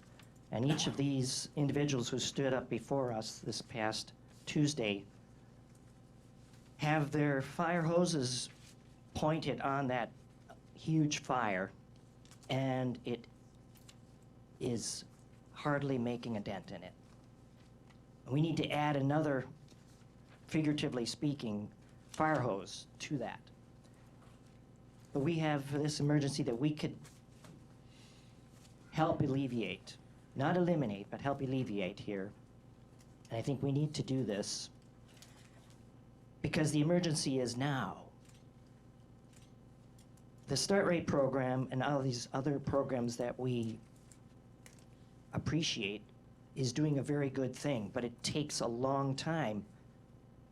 Not that we have to invest, but this is not an investment, as Mr. Zerini said earlier, investing in this position. This is an emergency.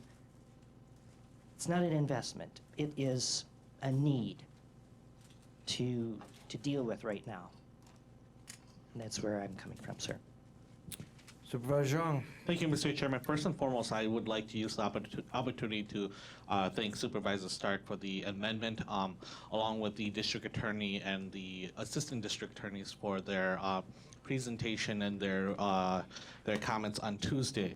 There was a Stanford study that showed that an individual who is introduced to the criminal justice prior to the age of 18 has a higher chance of being reintroduced into the criminal justice system, or the action of recidivism would increase.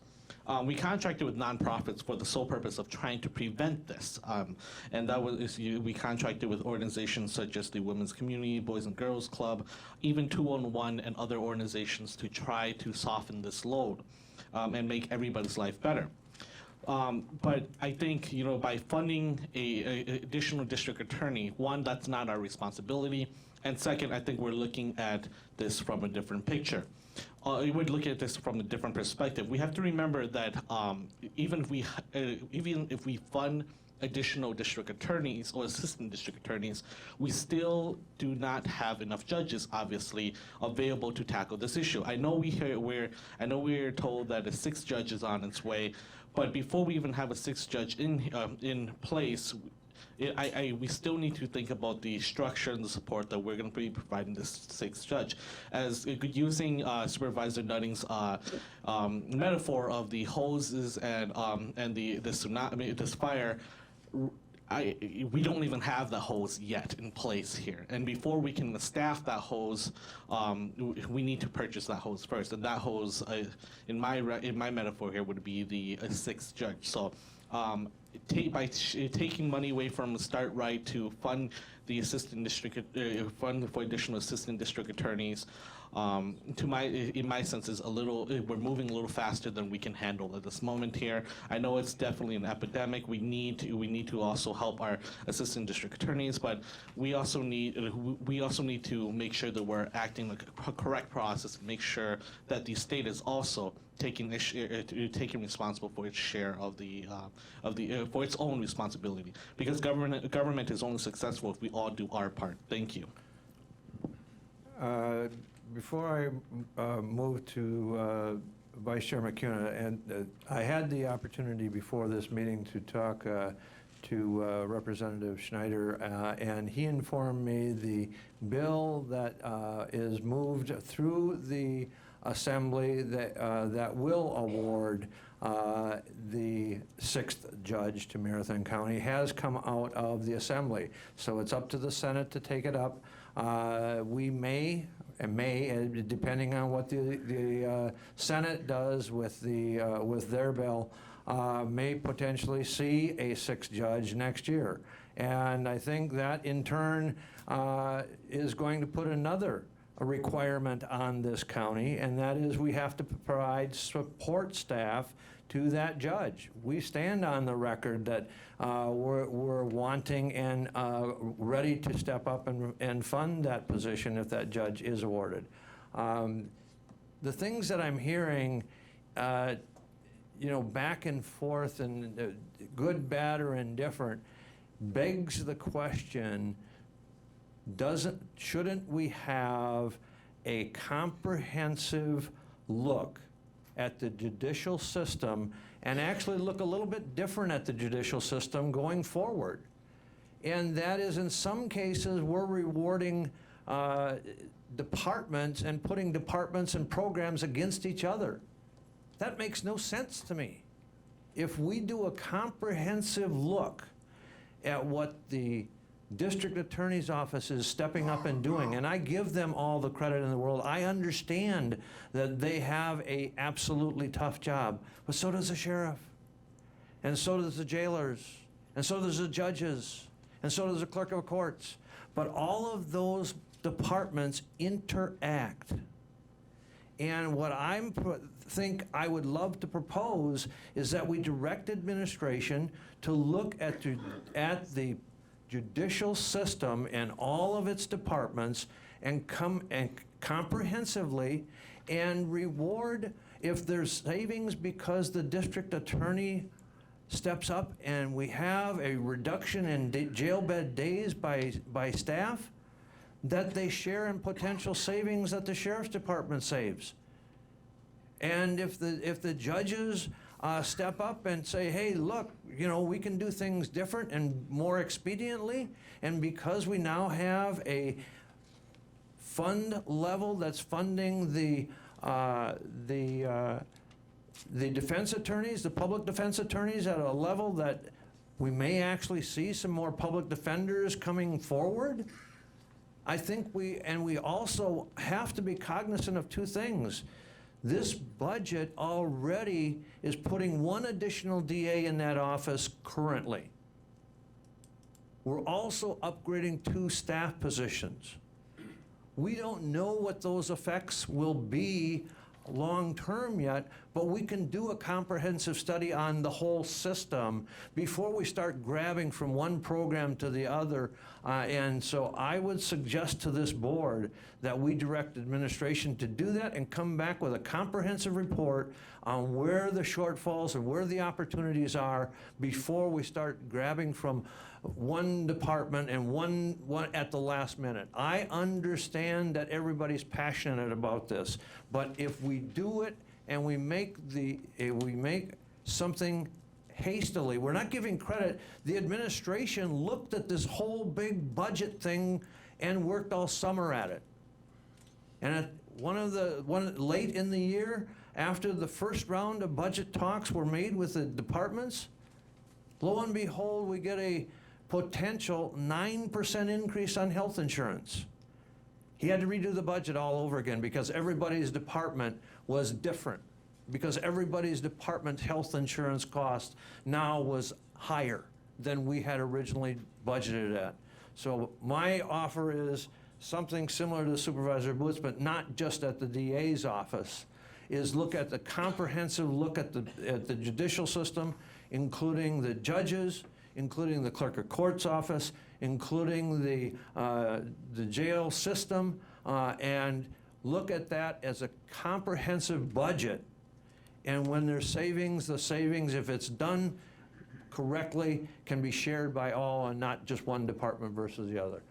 Vice Chair McEwen. Thank you, Mr. Chair. If it would be okay, I'd like to ask Supervisor Seibert if that was a resolution to reduce every budget by 1/6%. If it was, I would second it. Yes. It is.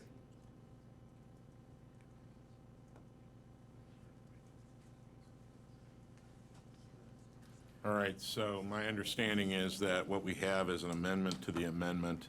It's my understanding that what you're requesting, Supervisor Seibert, is that, and I'm looking at page 126, I believe, of the packet, paragraph 2 that talks about decreasing the Start Right program, that you're saying substitute decrease the 2020 budget for Start Right to decrease the 2020 budget by 1/6 of 1% for each Marathon County department. Yes, and the additional savings from that, if the department cannot meet that, that can go back to that department. Well, I don't think that's going to be part of the budget, but I understand your concern, and but that's what I understand the amendment to be. Yes, exactly. Before we go on, I will speak to the amendment first. First off, that would entail every department going to start and rework their budgets a third time. And we don't know. There's grant funding in here. There's other state funding in here. We don't know the impacts, total financial impact, because the tax levy is only one portion of the $170 million budget that we're talking about. Understand that when you start taking 1/6 of everything, we haven't looked at what that, even though that seems to be a very easy solution, it is not that simple, because it means 1/6 of, or 1/6 of a percent from each employee potentially, but it can't, because this is a grant funded, so it may not, in fact, yield the number that you're talking about, Supervisor Seibert. And so I urge this board to vote down this budget, because it is almost, you're talking about redoing the whole budget. Every department's going to have to re-meet with administration to figure out where that 1/6 of 1% is going to come from, and then how they're going to manage that in grant funding positions in other situations. So I urge this board to think about this. I've chaired the Finance Committee. I've been vice chair of this board for 2 years. I have now I have been entrusted as chair for this board for 6 years, or finishing up the 6th term, and we cannot go down the road of 1/6 of 1% of every department, because it is absolutely problematic. Supervisor Krause's next.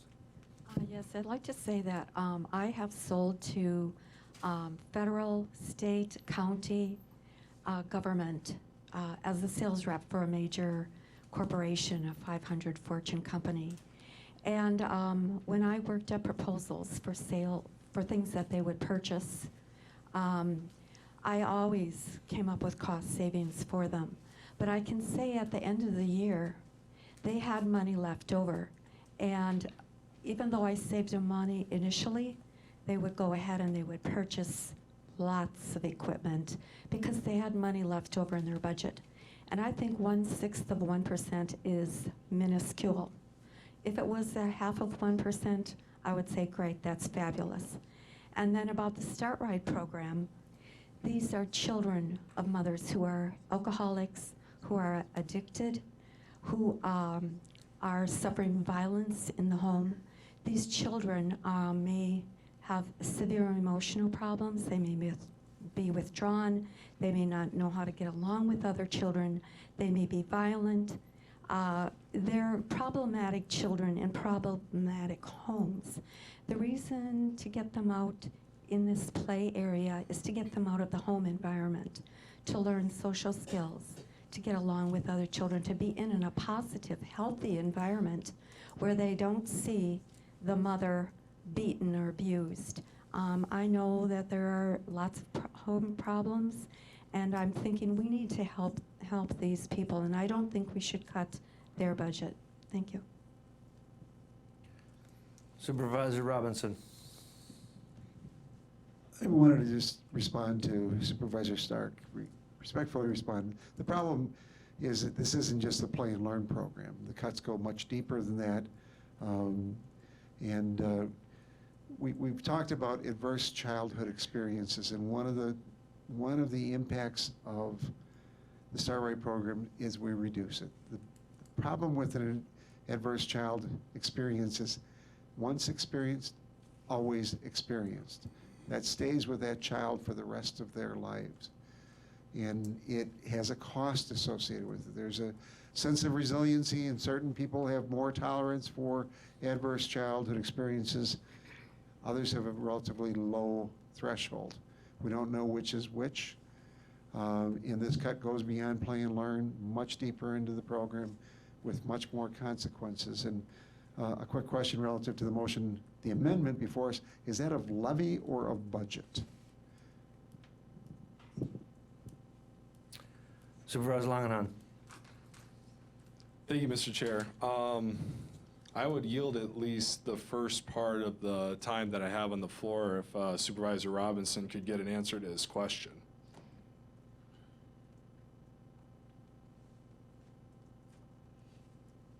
You asked the question. Yes, I did. Yep. And that question is this, a 1/6 of 1% reduction in levy, the 48 million, or of budget, the 171 million? Budget.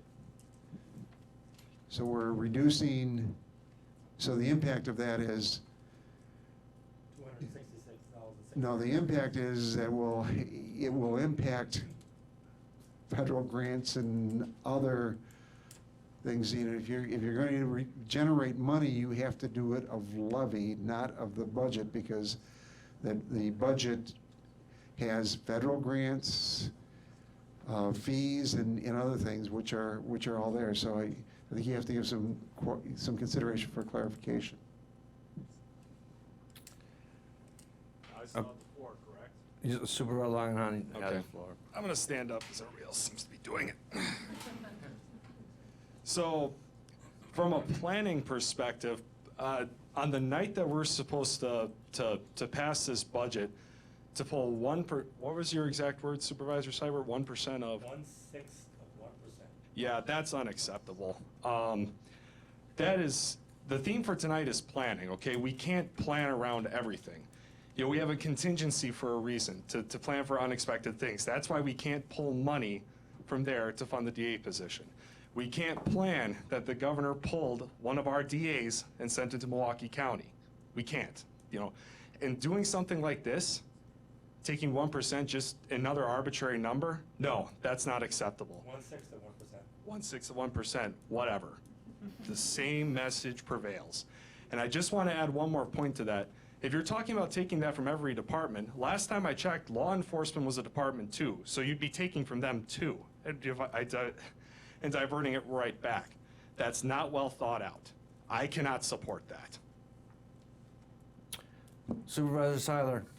Thank you, Mr. Chair, but actually my question isn't, it's an error because it's not germane to this The discussion. budget amendment, the amendment that's on the floor. The Correct. I have a question for you after, so we'll just cancel this. Well, Thanks. right now, the discussion surrounds the amendment to take 1/6 of 1% out of every budgeted line item in the county's roughly $170 million budget. That's the amendment on the floor. Vice Chair McEwen. Thank you, Mr. Chair. I get this whole argument with the district attorney's office, start right. North Central Healthcare, like I said, I had an amendment or a resolution to the amendment to take the $156,150 out of North Central Healthcare. And the reason was the same thing that Supervisors Rennie and Stark said. It's a very minor amount of their budget. It was like 3.5%. That doesn't make it right. I'm not going to do that. However, what this board has to realize is our most important responsibility as county board supervisors is to the Marathon County programs and employees. The state of Wisconsin should be doing the same thing for their employees. They are not. That's pretty obvious. But the emphasis is that we are county board supervisors. And I get it, that the DA's office needs it. However, you know, we're talking to the wrong group. We should be talking to the state legislature about this. and the DA was given one extra position. Over the years, this board has supported the DA with county staff employees, and I think we need to remember those employees. And like Supervisor Booth said, every employee we add that's a state-funded employee is coming from the county employees. And I just don't feel that that's the right thing to do. We're giving the wrong message to all the county employees and all the department heads.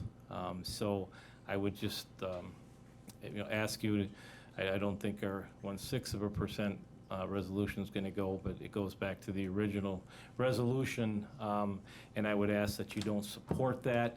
No matter how minute the amount is, which is stated, which is 9%, and like I said, it's not right to take it from one budget, like North Central Healthcare or Start Right, to fund a state program.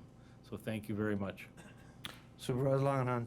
Thank you, Mr. Chair. And I hear what Supervisor Cyber and others have said, and I think it's a popular idea, and in some cases is sort of a stigma against some the public sector managers that, when they get their line item and then they get the last $200 or so, that they're going to, buy $250 worth of pencils or what have you.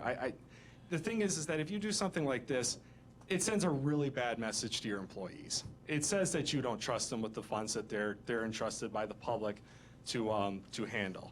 And I would say this too, I do trust our HR department, I trust our finance department. If there was any evidence of that, I would at least hope that they would, ask that employee to promptly leave because they are mishandling public funds.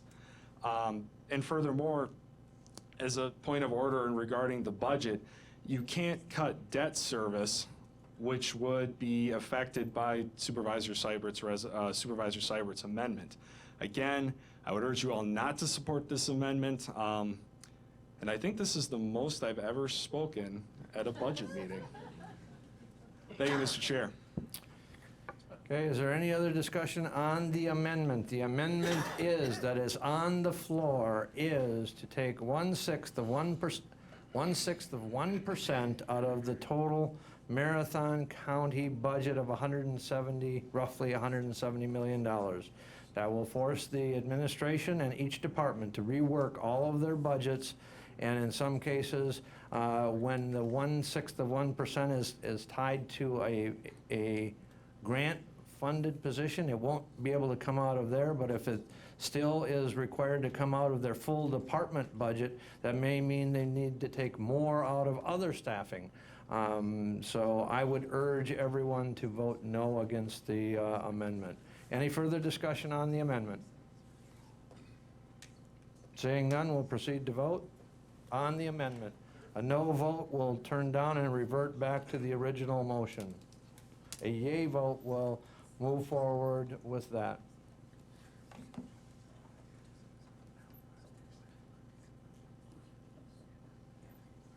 And we'll proceed. And the motion is defeated 4-29. Now we are back to the motion as originally made, and that is to take $156,100 from Start Right and fund the two DA's position, one DA, ADA, and one legal secretary. Is there any further discussion on that? Supervisor Langenhan. Hey, Mr. Chair, I might as well keep going. I think the other thing that we have to think about here is a problem of equity and fairness. The state has not been fair to us for a long time with these levy limits. It's not fair that we lost the position that went to another county. They haven't been respecting us, and as Supervisor Boots has said in his letter earlier, intergovernmental relations are founded on relationships and having good relationships between, local, county, state, federal, what have you. Right now, that relationship needs to be redefined, and maybe something like this would help redefine it. I am not going to play that game, pitting social programs like this against one another. And my overall point is that in my life, I cannot stand hypocrisy, okay? So if the state's not being fair to us, how are we being fair to start right by pulling that money and giving it to another program? I will leave you with that. Thank you. Supervisor Seiler. Thank you, Mr. Chair. Yes, my question for you, you had suggested a comprehensive look at multiple systems in the judicial system.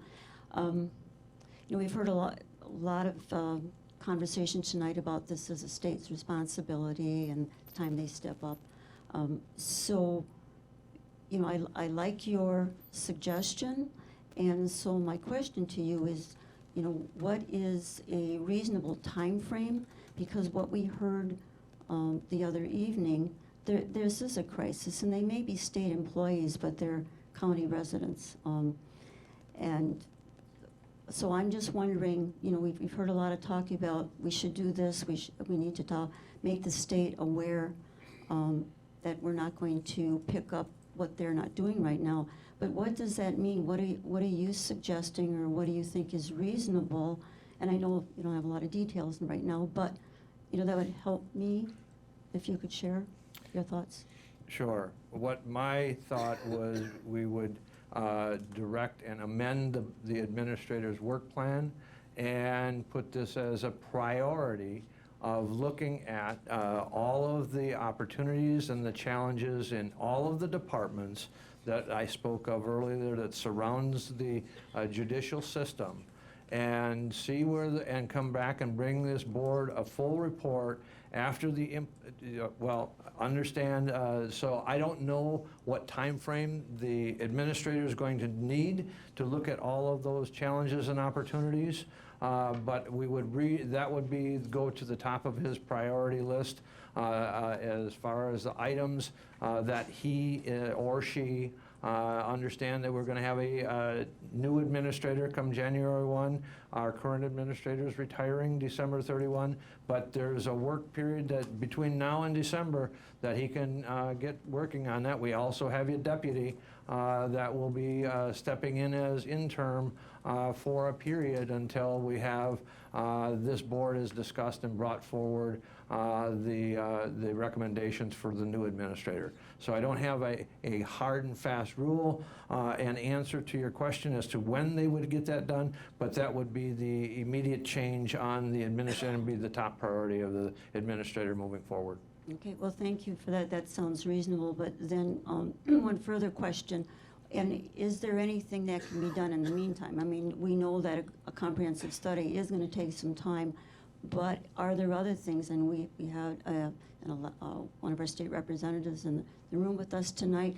What sort of ongoing things? Well, I think it's incumbent upon each and every one of us on this board, and it's incumbent upon us to express our displeasure with the level of staffing that we're getting for that office. And I would urge every one of us to contact our state legislator. I think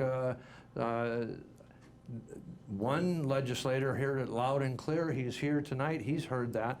But I think it's incumbent upon us to reach out to each of the other area legislators. I also think that there's potential opportunities for, as Supervisor Boots wrote, the DA, I'd seen just yesterday, there was a grant-funded assistant DA that was granted that the Finance Committee in Madison just awarded 4 different counties.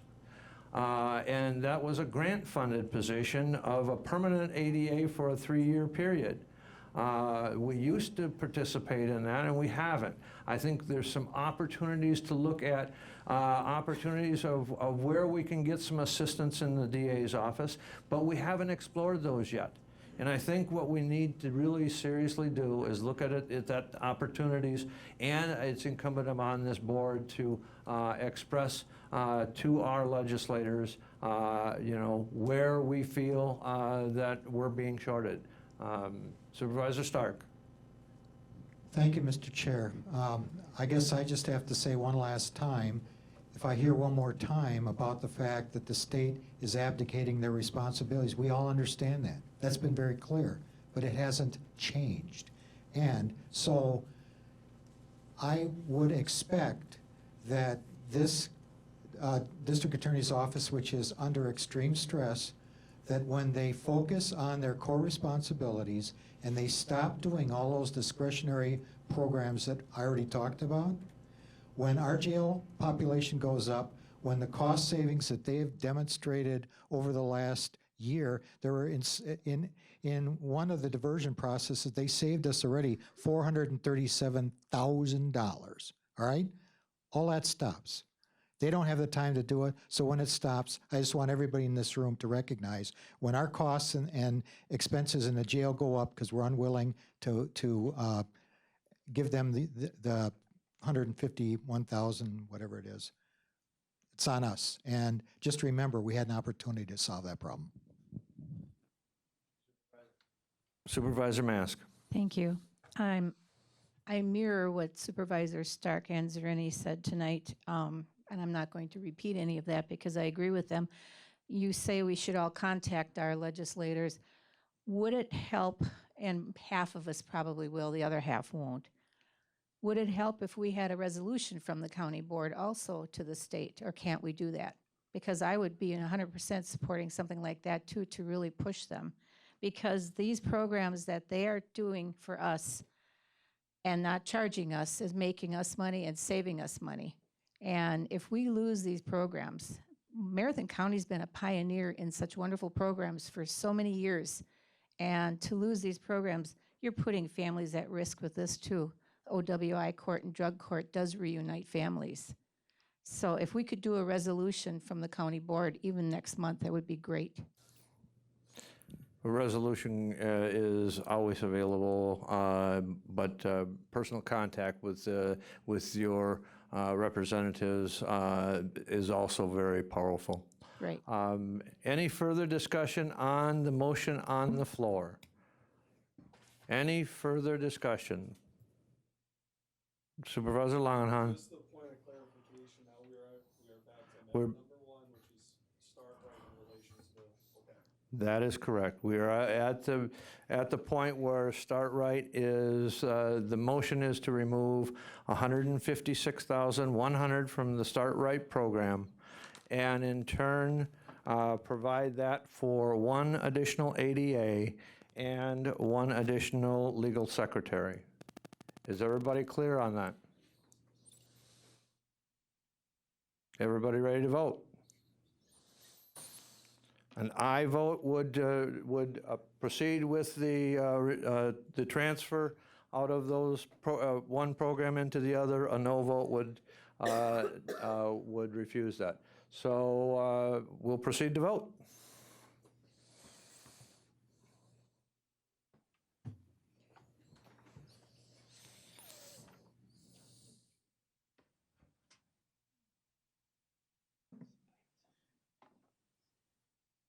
And we'll proceed. And the motion is defeated. We'll move on. Is there any other amendments to the budget? To Supervisor Robinson. I'll move adoption of Amendment 2, I think, is in the packet. Okay, and item number 2 is, if you would just give a brief before, yeah, because Supervisor Rosenberg's ready to second your amendment number 2. So Supervisor Robinson made the motion. Supervisor Rosenberg made the second. Supervisor Robinson, you are recognized to discuss the amendment number 2. This is the Brad Carter Legacy Amendment. It deals with the issue of the quartile 3 funding for nonprofits. Specifically, it deals with restoring the cuts to the Community Action Program, the United Way for the 211 program in the women's community. And those were ranked in the 3rd quartile of our priority-based budgeting system, and it is funded through the savings that we will realize from Brad's retirement. And there is a period of time where we will not have an administrator filling that position. So we're capturing those savings, and work with Christie and others to identify that and confirm that the amount will be there. What it also calls for is a transfer of the balance of the funds that we typically allocate to those programs from the funding for nonprofits to the administrator's budget, and it directs the administration to enter into a contract with them delineating performance standards and expectations of what the county will get for those dollars, which is something that we've struggled with at the executive committee, and I know the finance committee has struggled with it, but it is, again, an effort to try to recognize the value of it.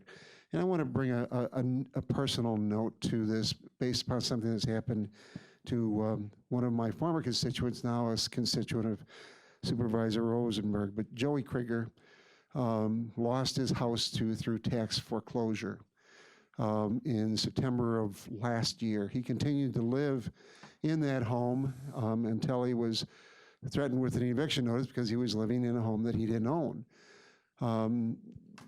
Joe's understanding of his obligations is somewhat limited, and he did not involve his family, but he was at a point where the county was looking at evicting him from that home.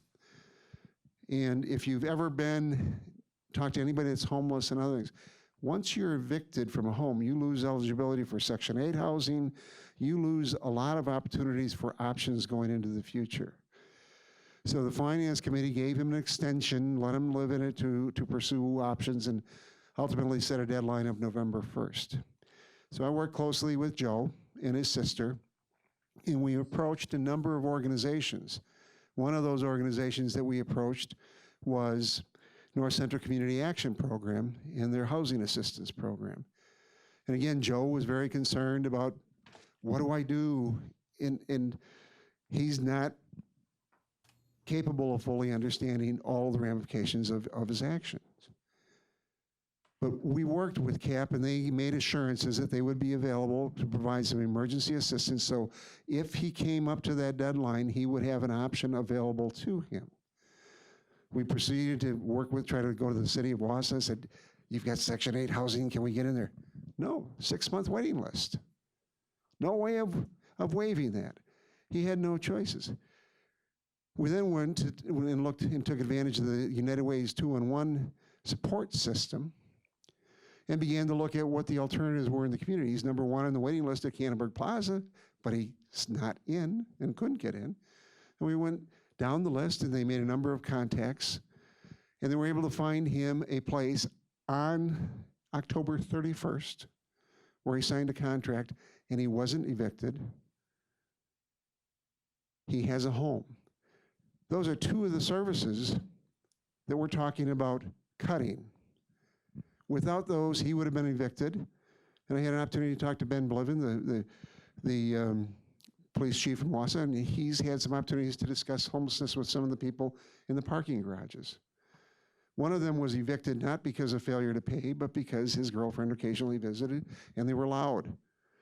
But that eviction notice kept him from getting availing himself of other housing opportunities.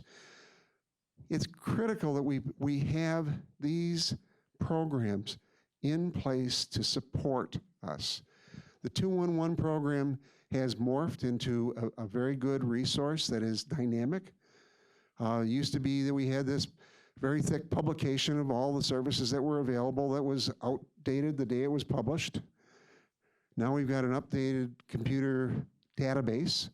We have 24-hour service, and it provides services to all segments of the community. North Central Community Action Program does wonderful work with dealing with people that are in need and in search of a number of emergency services. This cut would be detrimental to them.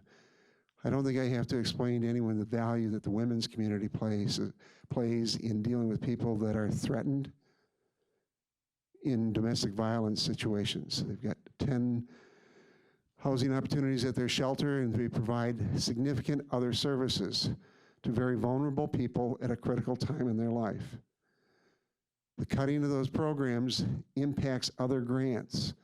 This is an effort to restore those dollars, move into a contracting relationship, and assure that we have deliverables, outcomes that are measurable going forward, and protects, again, those people least able to protect themselves. So I encourage you to support the amendment. Supervisor Rosenberg. Thank you, Mr. Chair. There's always a danger of speaking after Supervisor Robinson because he basically touched on everything I wanted to say. So I just want to lend my support for this amendment. I think it's really unique way to approach this. Instead of just giving these nonprofits a donation, now we're changing that. We're saying, hey, we want to contract with you. We want to make sure that we're getting what we expect and we pay for. And so I think it's a unique solution and solve to a couple of problems that we've been having when it comes to funding this stuff. Just want to reiterate, the matching grant part is really important to these organizations. And I also had an opportunity to talk to the Wausau police chief, and he praised community action as one of the big solutions for some of the problems we're seeing here, especially in Wausau, but people that come from outside of Wausau, from other parts of the county. So I urge you to support this. Instead of pulling from another program, we aren't hurting anybody. The money will be there. Thanks to the retirement of the county administrator. So I urge you to support this. The only point that I will make, and I do intend to support this amendment, but I do want to make clear one thing, and that one thing is that this is one-time money. We're not going to have a retirement, well, hopefully we don't have a retirement and a vacancy from our administrator every year so that we can use this as ongoing funding.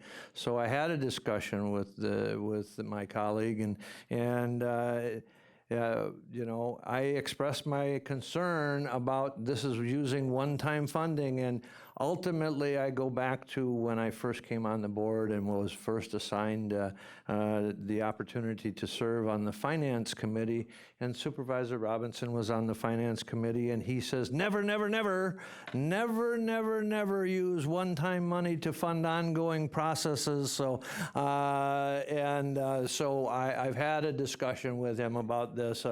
I think we have the potential through contracting, but like I said, and the other thing is simple, and that is we are now utilizing one of what Supervisor Rosenberg and my colleague there said, the budget prioritization program. We're using it for what it was intended. We have rationale that is justifiable to fund quartile 3 programs versus not saying that they're lesser important, but it is clearly, when we went through the ranking, quartile 3 versus quartile 4, and so I'm going to support this amendment. Supervisors, are any? Thank you, Mr. Chairman. I think on Tuesday night, when our administrator took us through the budget, he talked about how we were using the vacancy dollars that every department would have, and we were using that to help balance our budget. So we've spent it in one place, and now we're going to spend it in a second place. It doesn't. I don't understand how we can do it twice. It's a very big number here, but every department has a vacancy when they have an opening, and when somebody leaves, and it takes a period of time to recruit that. So that's all figured in the budget. And this year, I can't remember, was the number $100,000? Do you want me to address that? It was $100 out of, I'm working off memory, corrections, and $100,000 out of highway. Yeah. Okay. And that was those were. So it was specific departments that the underfunding of 100% staffing was taken from. None of that was budgeted was accounted for as far as the administrator's vacancy. So it was identified by a supervisor, Supervisor Robinson in this case, that we hadn't accounted for that, and so he's taken that and brought that opportunity, or brought that amendment forward. Then I stand corrected. I thought it was just on the total salary budget for Marathon County, and you were figuring that there's always vacancies and it's worth something. But the other issue is, and we look at those, and you talked about quartile 3, and economic development's important to Marathon County. The incubator creates jobs and runs programs out of it, and that's one that we want to grow jobs. You talk about a living wage. It's one of the items that's going to come up on the life report, so people can afford housing. So we're starting businesses. We're cutting the incubator. McDevco, entrepreneurial startup again. So we're picking and choosing which agencies that we want to fund. Thanks. Vice Chair McEwen. Thank you, Mr. Chair. I also support this resolution, and I know from being a police officer, I know that every police department in Marathon County utilizes the services from United Way 211 and the women's community.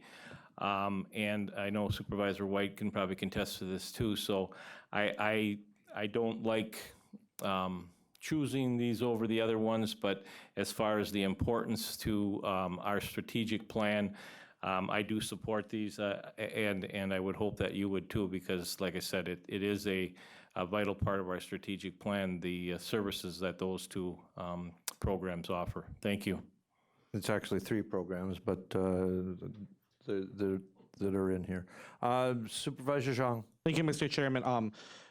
For what I do for my day job is I work at the Hmong American Center as the executive director, and I come into encounter with 211 quite often, because oftentimes if I'm out of resources, I turn to 211, and I value the importance and how important it is for their community. Oftentimes when members of the Hmong community come for services or ask for resources, I direct them to it. 211 serves as a kind of a resource center for not just for community members, but for nonprofits as well.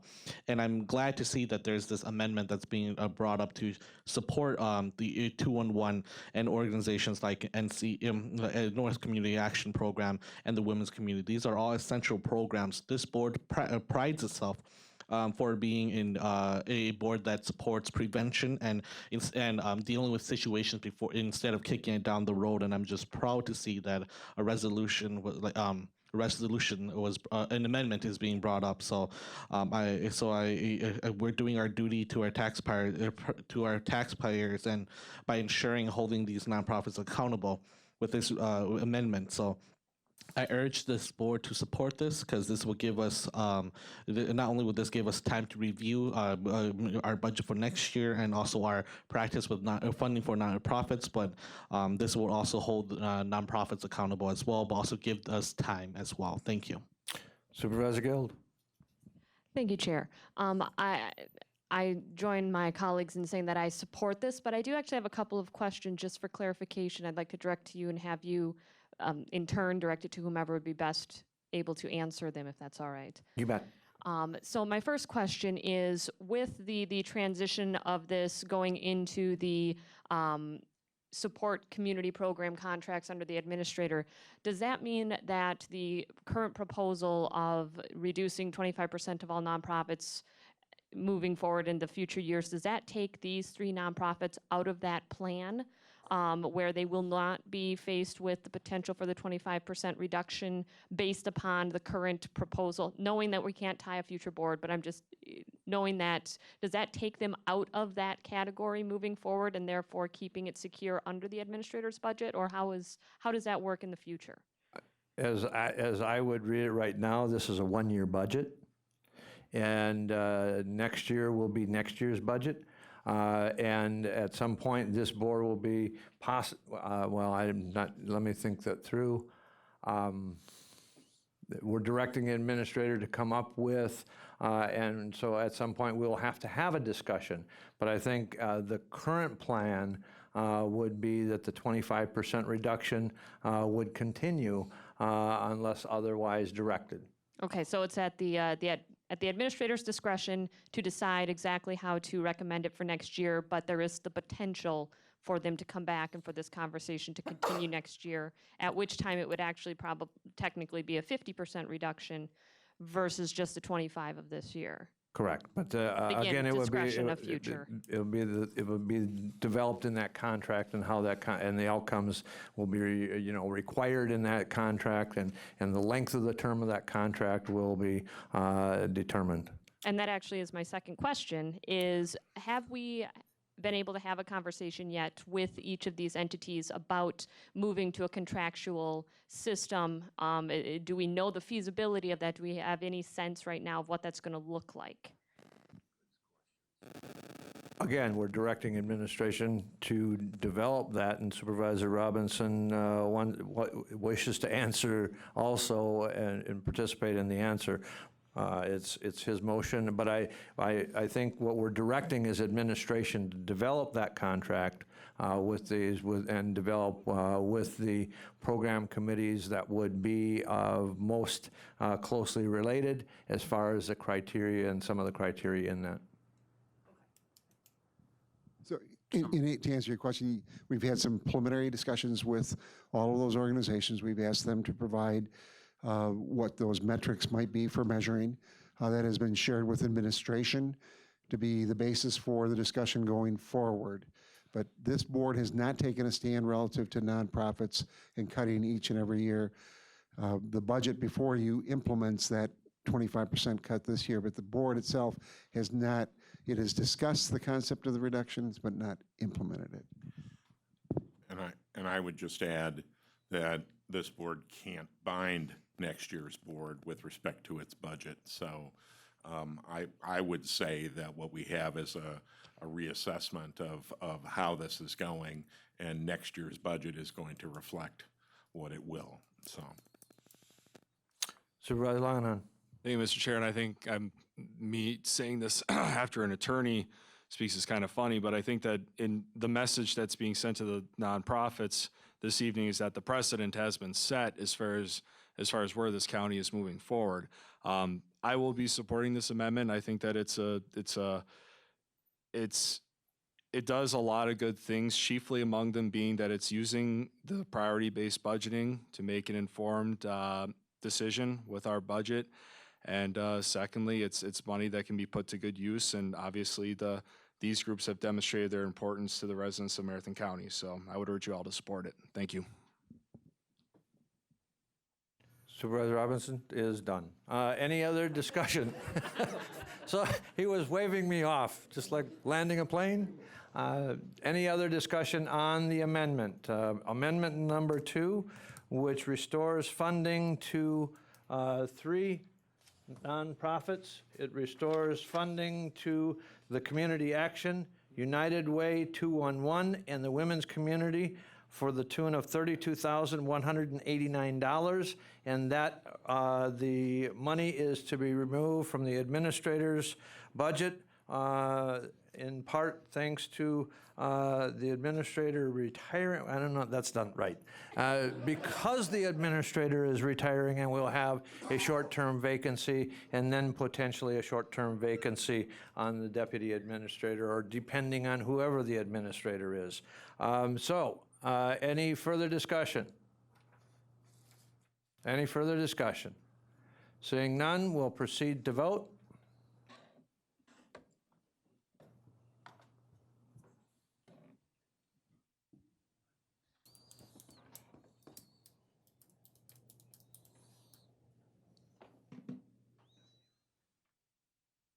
And we'll proceed. And the motion is carried. Not unanimous, however, it is carried. Moving on. Any further amendments? Any further discussion on the tax levy resolution? Supervisor Robinson. I would move to adopt Amendment 3. Is there a second to the amendment to number 3? Amendment number 3, Vice Chair McEwen has seconded the motion. Supervisor Robinson. This is an amendment to deal with 2 Quadrant 4 programs and treat them much in the same manner as we did the initial ones, and that would be for the Historical Society and for the Educational Boot Camp there. And I've heard from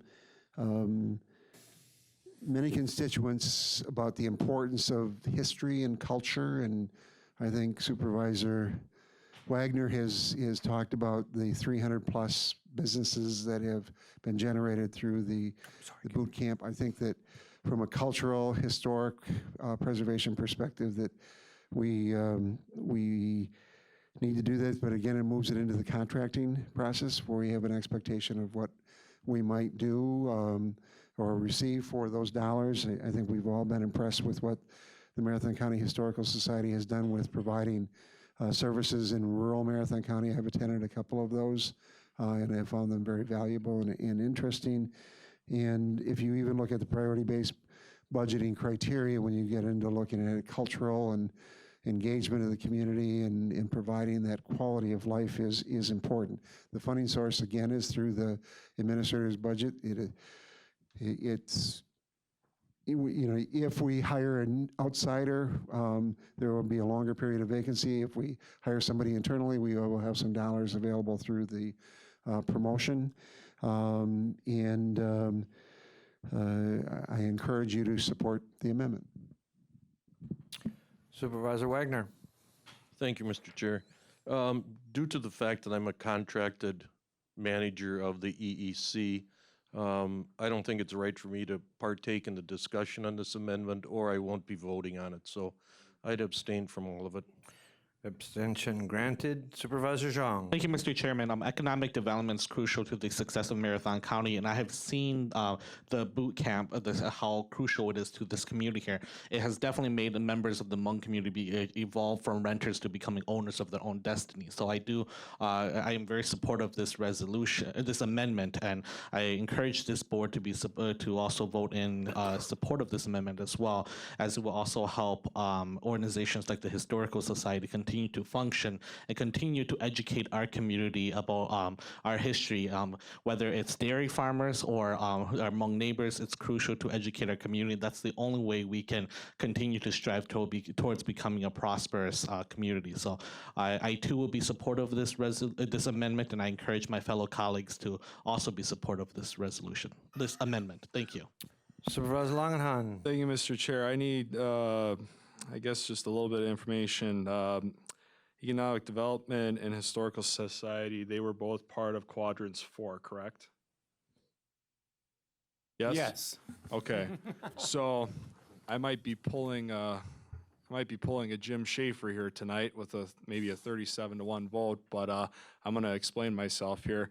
I'm going to practice what I preach in keeping all of Quartile 4 the same and keeping the same cuts. So I am not going to support this.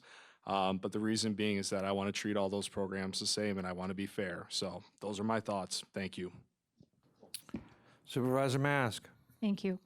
This isn't for or against. I just wanted to make a comment because we're talking about nonprofits. The board that I'm on, the fact that we are reducing the funding has embraced it, and they have taken steps to get their own funding. And so that is encouraging some of these nonprofits to step up and get funding on their own, and I just wanted to share that. Thank you.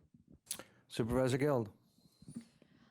I just wanted to speak to this one because actually similar to Supervisor Langenhan, I debated a bit more because of the fourth quartile status of these programs.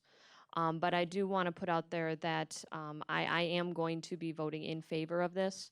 As chair of the Extension, Education, and Economic Development Committee, I've gotten to see these two particular programs quite a bit, and this is a vote to preserve our past and prepare for our future, in my opinion. And we need both of those in this county. There are other entities on the nonprofit list that I am okay with not increasing the funding, including others that my committee oversees.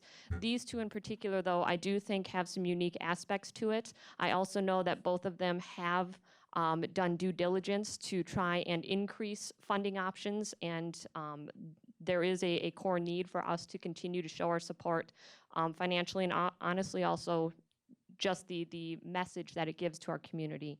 The Historical Society has done a really good job of demonstrating why that is, so I don't want to reiterate that, but there is a component of the Entrepreneurial Center that I want to share that I might have a somewhat unique perspective on. We've talked a lot about how the boot camp and that agency does a lot for our future businesses.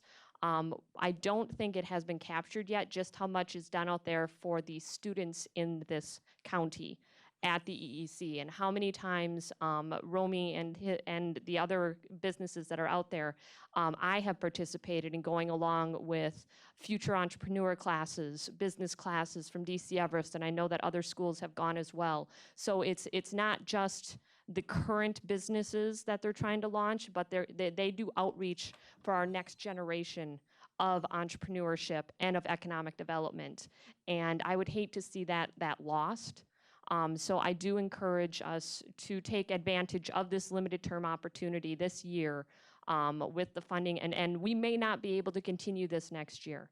I'm wholly open to that concept that we may need to continue to encourage all of our fourth quartiles, including both of these entities, to seek additional funding opportunities. And honestly, next year, I would like to hear from them if they're going to continue to ask funding from us, why they have been unsuccessful in finding alternatives to replace it. But for this year, I will be supporting this amendment.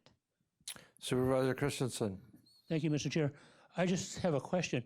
Now, these last two amendments, they add up to like $65,000. Is there that much savings with the retirement here, or? Yes. Well, the chair of the task force on the recruitment for the next administrator. The current plan is to have a name to this board in March. However, this board has to approve that, and if the recruitment is from outside of this area, we're probably not going to see an administrator in this position from outside this area until possibly May. And so if that happens to be a candidate from outside this area, the likelihood of that candidate actually taking office is probably in May. And then yes, that would be. If the recruitment results in the internal candidate being an applicant and successful, then, and it were a move from the interim or the deputy administrator to the administrator, that may happen in March, but then you're going to have a vacancy of the deputy administrator for a recruitment period of time. And the combination between January and March's pay and then the vacancy on the deputy administrator would result in roughly that 55,000, yes. Okay, thank you. Supervisor Rosenberg. Thank you, Mr. Chair. I will also be supporting this because I think it helps economic development in the county. It's one of the opportunities we have. And if you have never gone out to the Entrepreneurial Center and visited with Romy, I suggest you do that sometime. I've had the opportunity to sit on some of his panels when he's doing these boot camps, and they're amazing. Out of the last boot camp, there were 13 LLCs created. And in the last 8 years, there have been over 330 LLCs created. That is real economic development and small business support. So that's why I'm supporting this. Thank you. Supervisor Langenhan. Thank you, Mr. Chair. And I'd just like to, this will be the last time I'm speaking on this amendment, but using it for the sake of discussion, I think that in the future it might be beneficial for this board to review the gap or the differences between priorities 3 and 4. As far as what might land you in 3 versus 4. And I think the other thing that we do need to seriously consider is that the last time I looked at the PBB tool, we were using some data that was a couple years outdated. So if we're going to keep using this, which overall I'm glad we are doing this tonight. I think that's awesome that this board is using a tool that it hasn't used before to make informed decisions. But I think we got to be smart about how we use it. My second point, like I said, Mr. Chair, could I just interrupt a minute? Yes, sir. We have been updating that for about a year and a half with various departments every Monday for 2 hours. So we have now got, by the end of the year, an up-to-date database in place. It's been very difficult. The other thing we've done, not to only update the data, is get everybody to use the same. So Okay. we had to work with a consultant in Dallas. We'd spend 2 hours, they'd come back, they'd redo their numbers, so that we're all doing it the same. So while we haven't used the database as much as I wish we would, by the time the year is done, we will have an up-to-date, accurate, used consistently database in place, and it just needs to be maintained. So we have made a commitment to putting an hour and a half to 2 hours every week to work on it. Great, that's awesome. The other 2 points I wanted to make was that for those of you that support the amendment, that's awesome. It's definitely using dollars efficiently, which I would support, but like I said, you just happen to land in quartile 4, and that's in my hacking zone tonight. So that's how I'm going to vote. And the third thing I just want to say, you know, looking at the big picture as far as where we're heading, I don't think this is going to get any easier. The tool's going to help us, but I'm a realist. I don't think it's going to change. I hope it does. I just don't think so. Like I said, just want to use this for my little discussion point. I'll leave it at that, and we'll go from there. Thank you much. Supervisor Lowe. Thank you. I just wanted to say that I received 2 very beautifully written letters from a constituent of mine encouraging me to support the Historical Society. I am a history major, so I am a little biased. So I'm really happy about this amendment. I will be supporting it. And I also agree with Supervisor Guild that in the future, I would like to see some work towards getting more funding for themselves, because this is only, you know, to cover 1 year. So I did make the suggestion at a committee meeting that I would love to see the Historical Society work with our local university, since now they are part of the 4-year system. And UW Stevens Point has a beautiful 6-story library with 1 floor for keeping, you know, all of their documents, all their historical documents, and I would love to see them work with them to kind of alleviate that part of their funding, if that would work. Okay, any further discussion? The one thing that I'm challenged with is in supporting a quartile 4 program. I understand they may be different, and I understand we're moving towards a contracting position. But when we heard from the Historical Society and Finance anyway, the word that I heard was they could absorb, if you will, the first year's 25% cut. And so I'm perplexed with, I understand we moved to a contract and it's only potentially a 1 year, but again, it's a quartile 4 program. If we're going to use priority-based budgeting, we've got to use the tool that we were given, which means that as much as, because I sat on that ranking team when we ranked those all of those nonprofit programs, and it was arduous. It was deliberate, but we had the same group of individuals ranking all of those nonprofit fundings.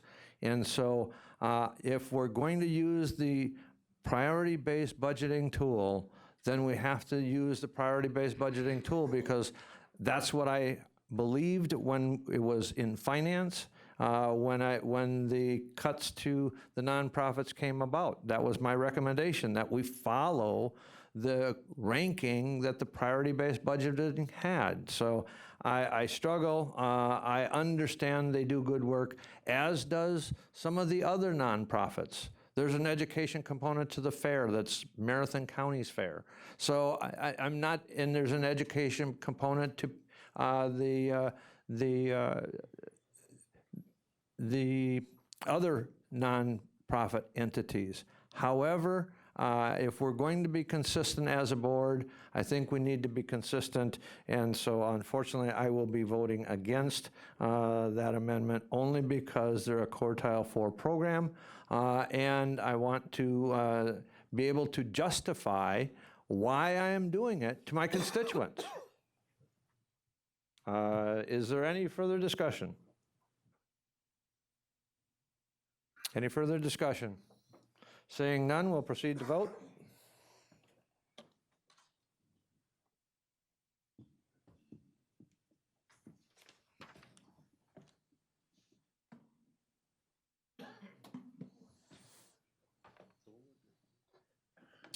Supervisors, Rennie, could you confirm? Thank you. And whoops, Supervisor Opal, I need you to vote and confirm.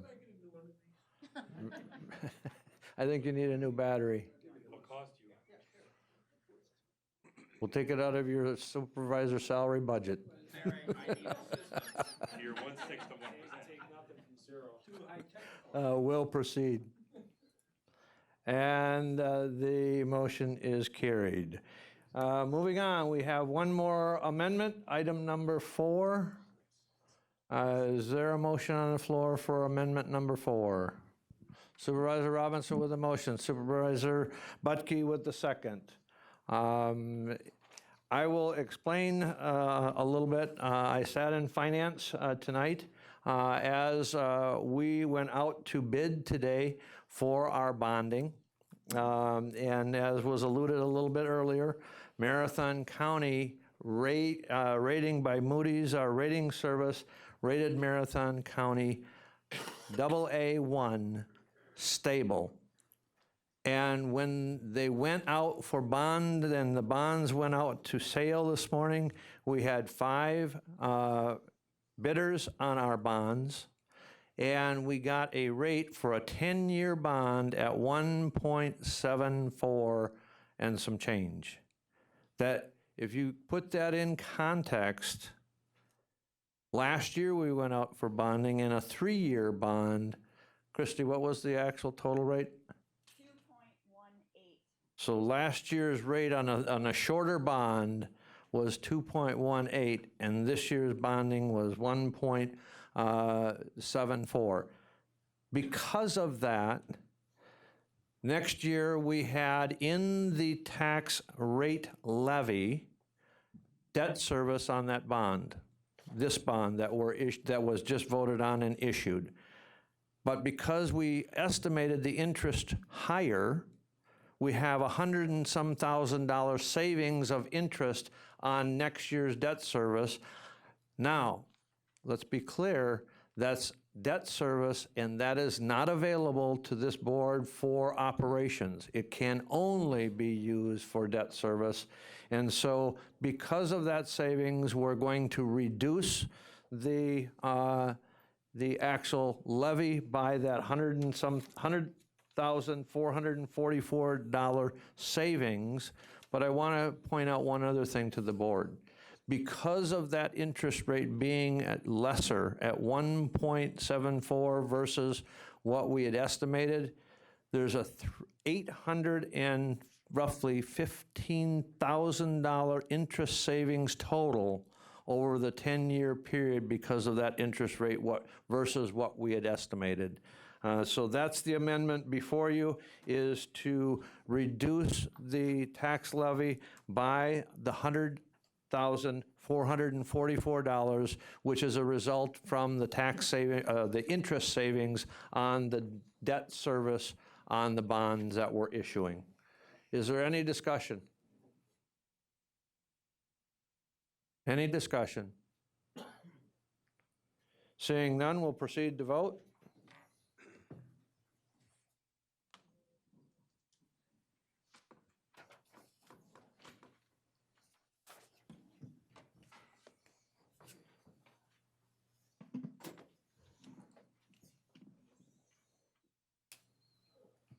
You weren't even last, Supervisor Opal. Congratulations.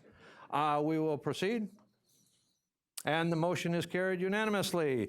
Now, back to the budget property tax levy resolution as amended, or excuse me, is there any additional amendments?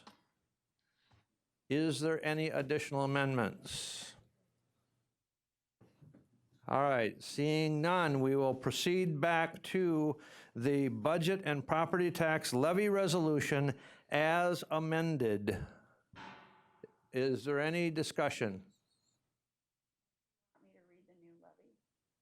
If you would, please.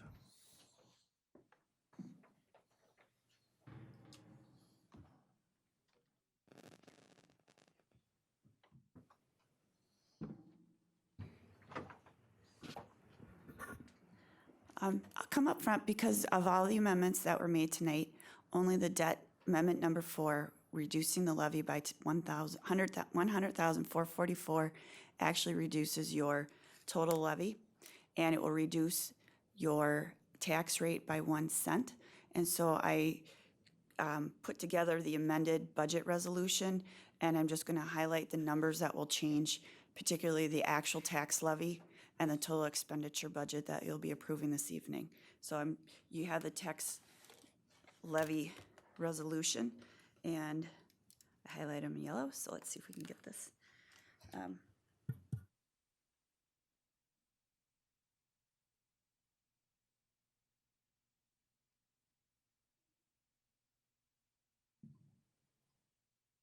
So on the first page of your levy resolution, budget changes to tax levy under Roman numeral 3 debt levy. The original was $1,809,875. It will now be $1,709,431. A levy change of a reduction of $100,444 or 1 cent on page 1. And then on the second page, and be there further resolved that the Marathon County Board of Supervisors does hereby adopt the 2020 Marathon County budget of, this is a total expenditure budget then, $170,927,753. And then the second paragraph on the next page, be it further resolved that the Marathon County Board of Supervisors does authorize a property tax levy in the amount of $50,610,851 in support of the 2020 budget, and that the county clerk is hereby directed to levy the required tax against the taxable property in Marathon County. And those are the 2 changes that would be made based on the 4 amendments that were brought before you tonight. Any further discussion? Any further discussion? Seeing none, we'll proceed to vote.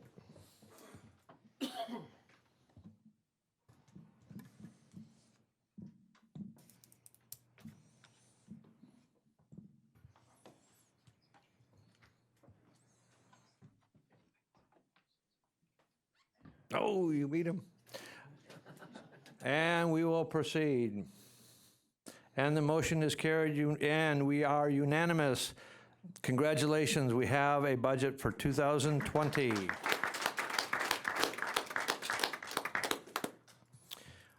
Moving on to announcements and/or requests. I will just make one announcement. Supervisor Miller is in the hospital, so if it's if you have the opportunity to visit him, he's having surgery tomorrow, so tomorrow probably would not be a good idea, but he'll be there for a few days. So Supervisor Miller is in the hospital. Announcements, we need signatures from, the clerk needs signatures from Public Safety, Human Resources, Finance, and Property. Any other announcements? Supervisor Zhang. Thank you, Mr. Chairman. 2 weekends ago, the Wausau community hosted the Wausau Hmong community hosted their annual Hmong New Year, and I just want to thank all these supervisors that were able to make it. I just want to thank Vice Chair McEvan for his help. No, it was McEwen, but they wrote his name incorrectly, and they also called Lance the chief of Wausau Police Department. So people were granted different titles, but with all jokes put aside, I just want to thank all these supervisors that were able to make it for being there, and happy Hmong New Year to all my fellow colleagues in the Marathon County. Thank you. Supervisor Seiler. Thank you, Mr. Chair. So this is a request regarding the priority-based budgeting. It sounds like there's been a lot of great work done. I've heard Brad talk about putting data in there, and I see that the executive committee, at least in May of 2018, had a training on it or a presentation. And so my request is, initially when this was talked about, when we first considered this, and maybe I'm wrong, but I was under the impression that there would be training for all of the supervisors so we could be better versed in it. And I would really appreciate that if was that opportunity, because early on, that first year, I think a number of us did go in and look at some of that, and I know there's been a lot of changes that would certainly help these discussions. So is that something that we can talk about, or? Yes, we'll talk about that, and the executive committee will discuss it, but there was some challenges. We wanted some correct data to work with before we had some training, and so otherwise we would be getting wrong information. And there was been some upgrades to the priority-based program. So we'll have a discussion with the executive as to how to roll that out to the full board. That would be great. Thank you. Supervisor Seibert. Thank you, Mr. Chairman. I have a request to do away with 8 o'clock meetings. 2 o'clock a.m. bedtime is just getting way too late for. Any other announcements and/or requests?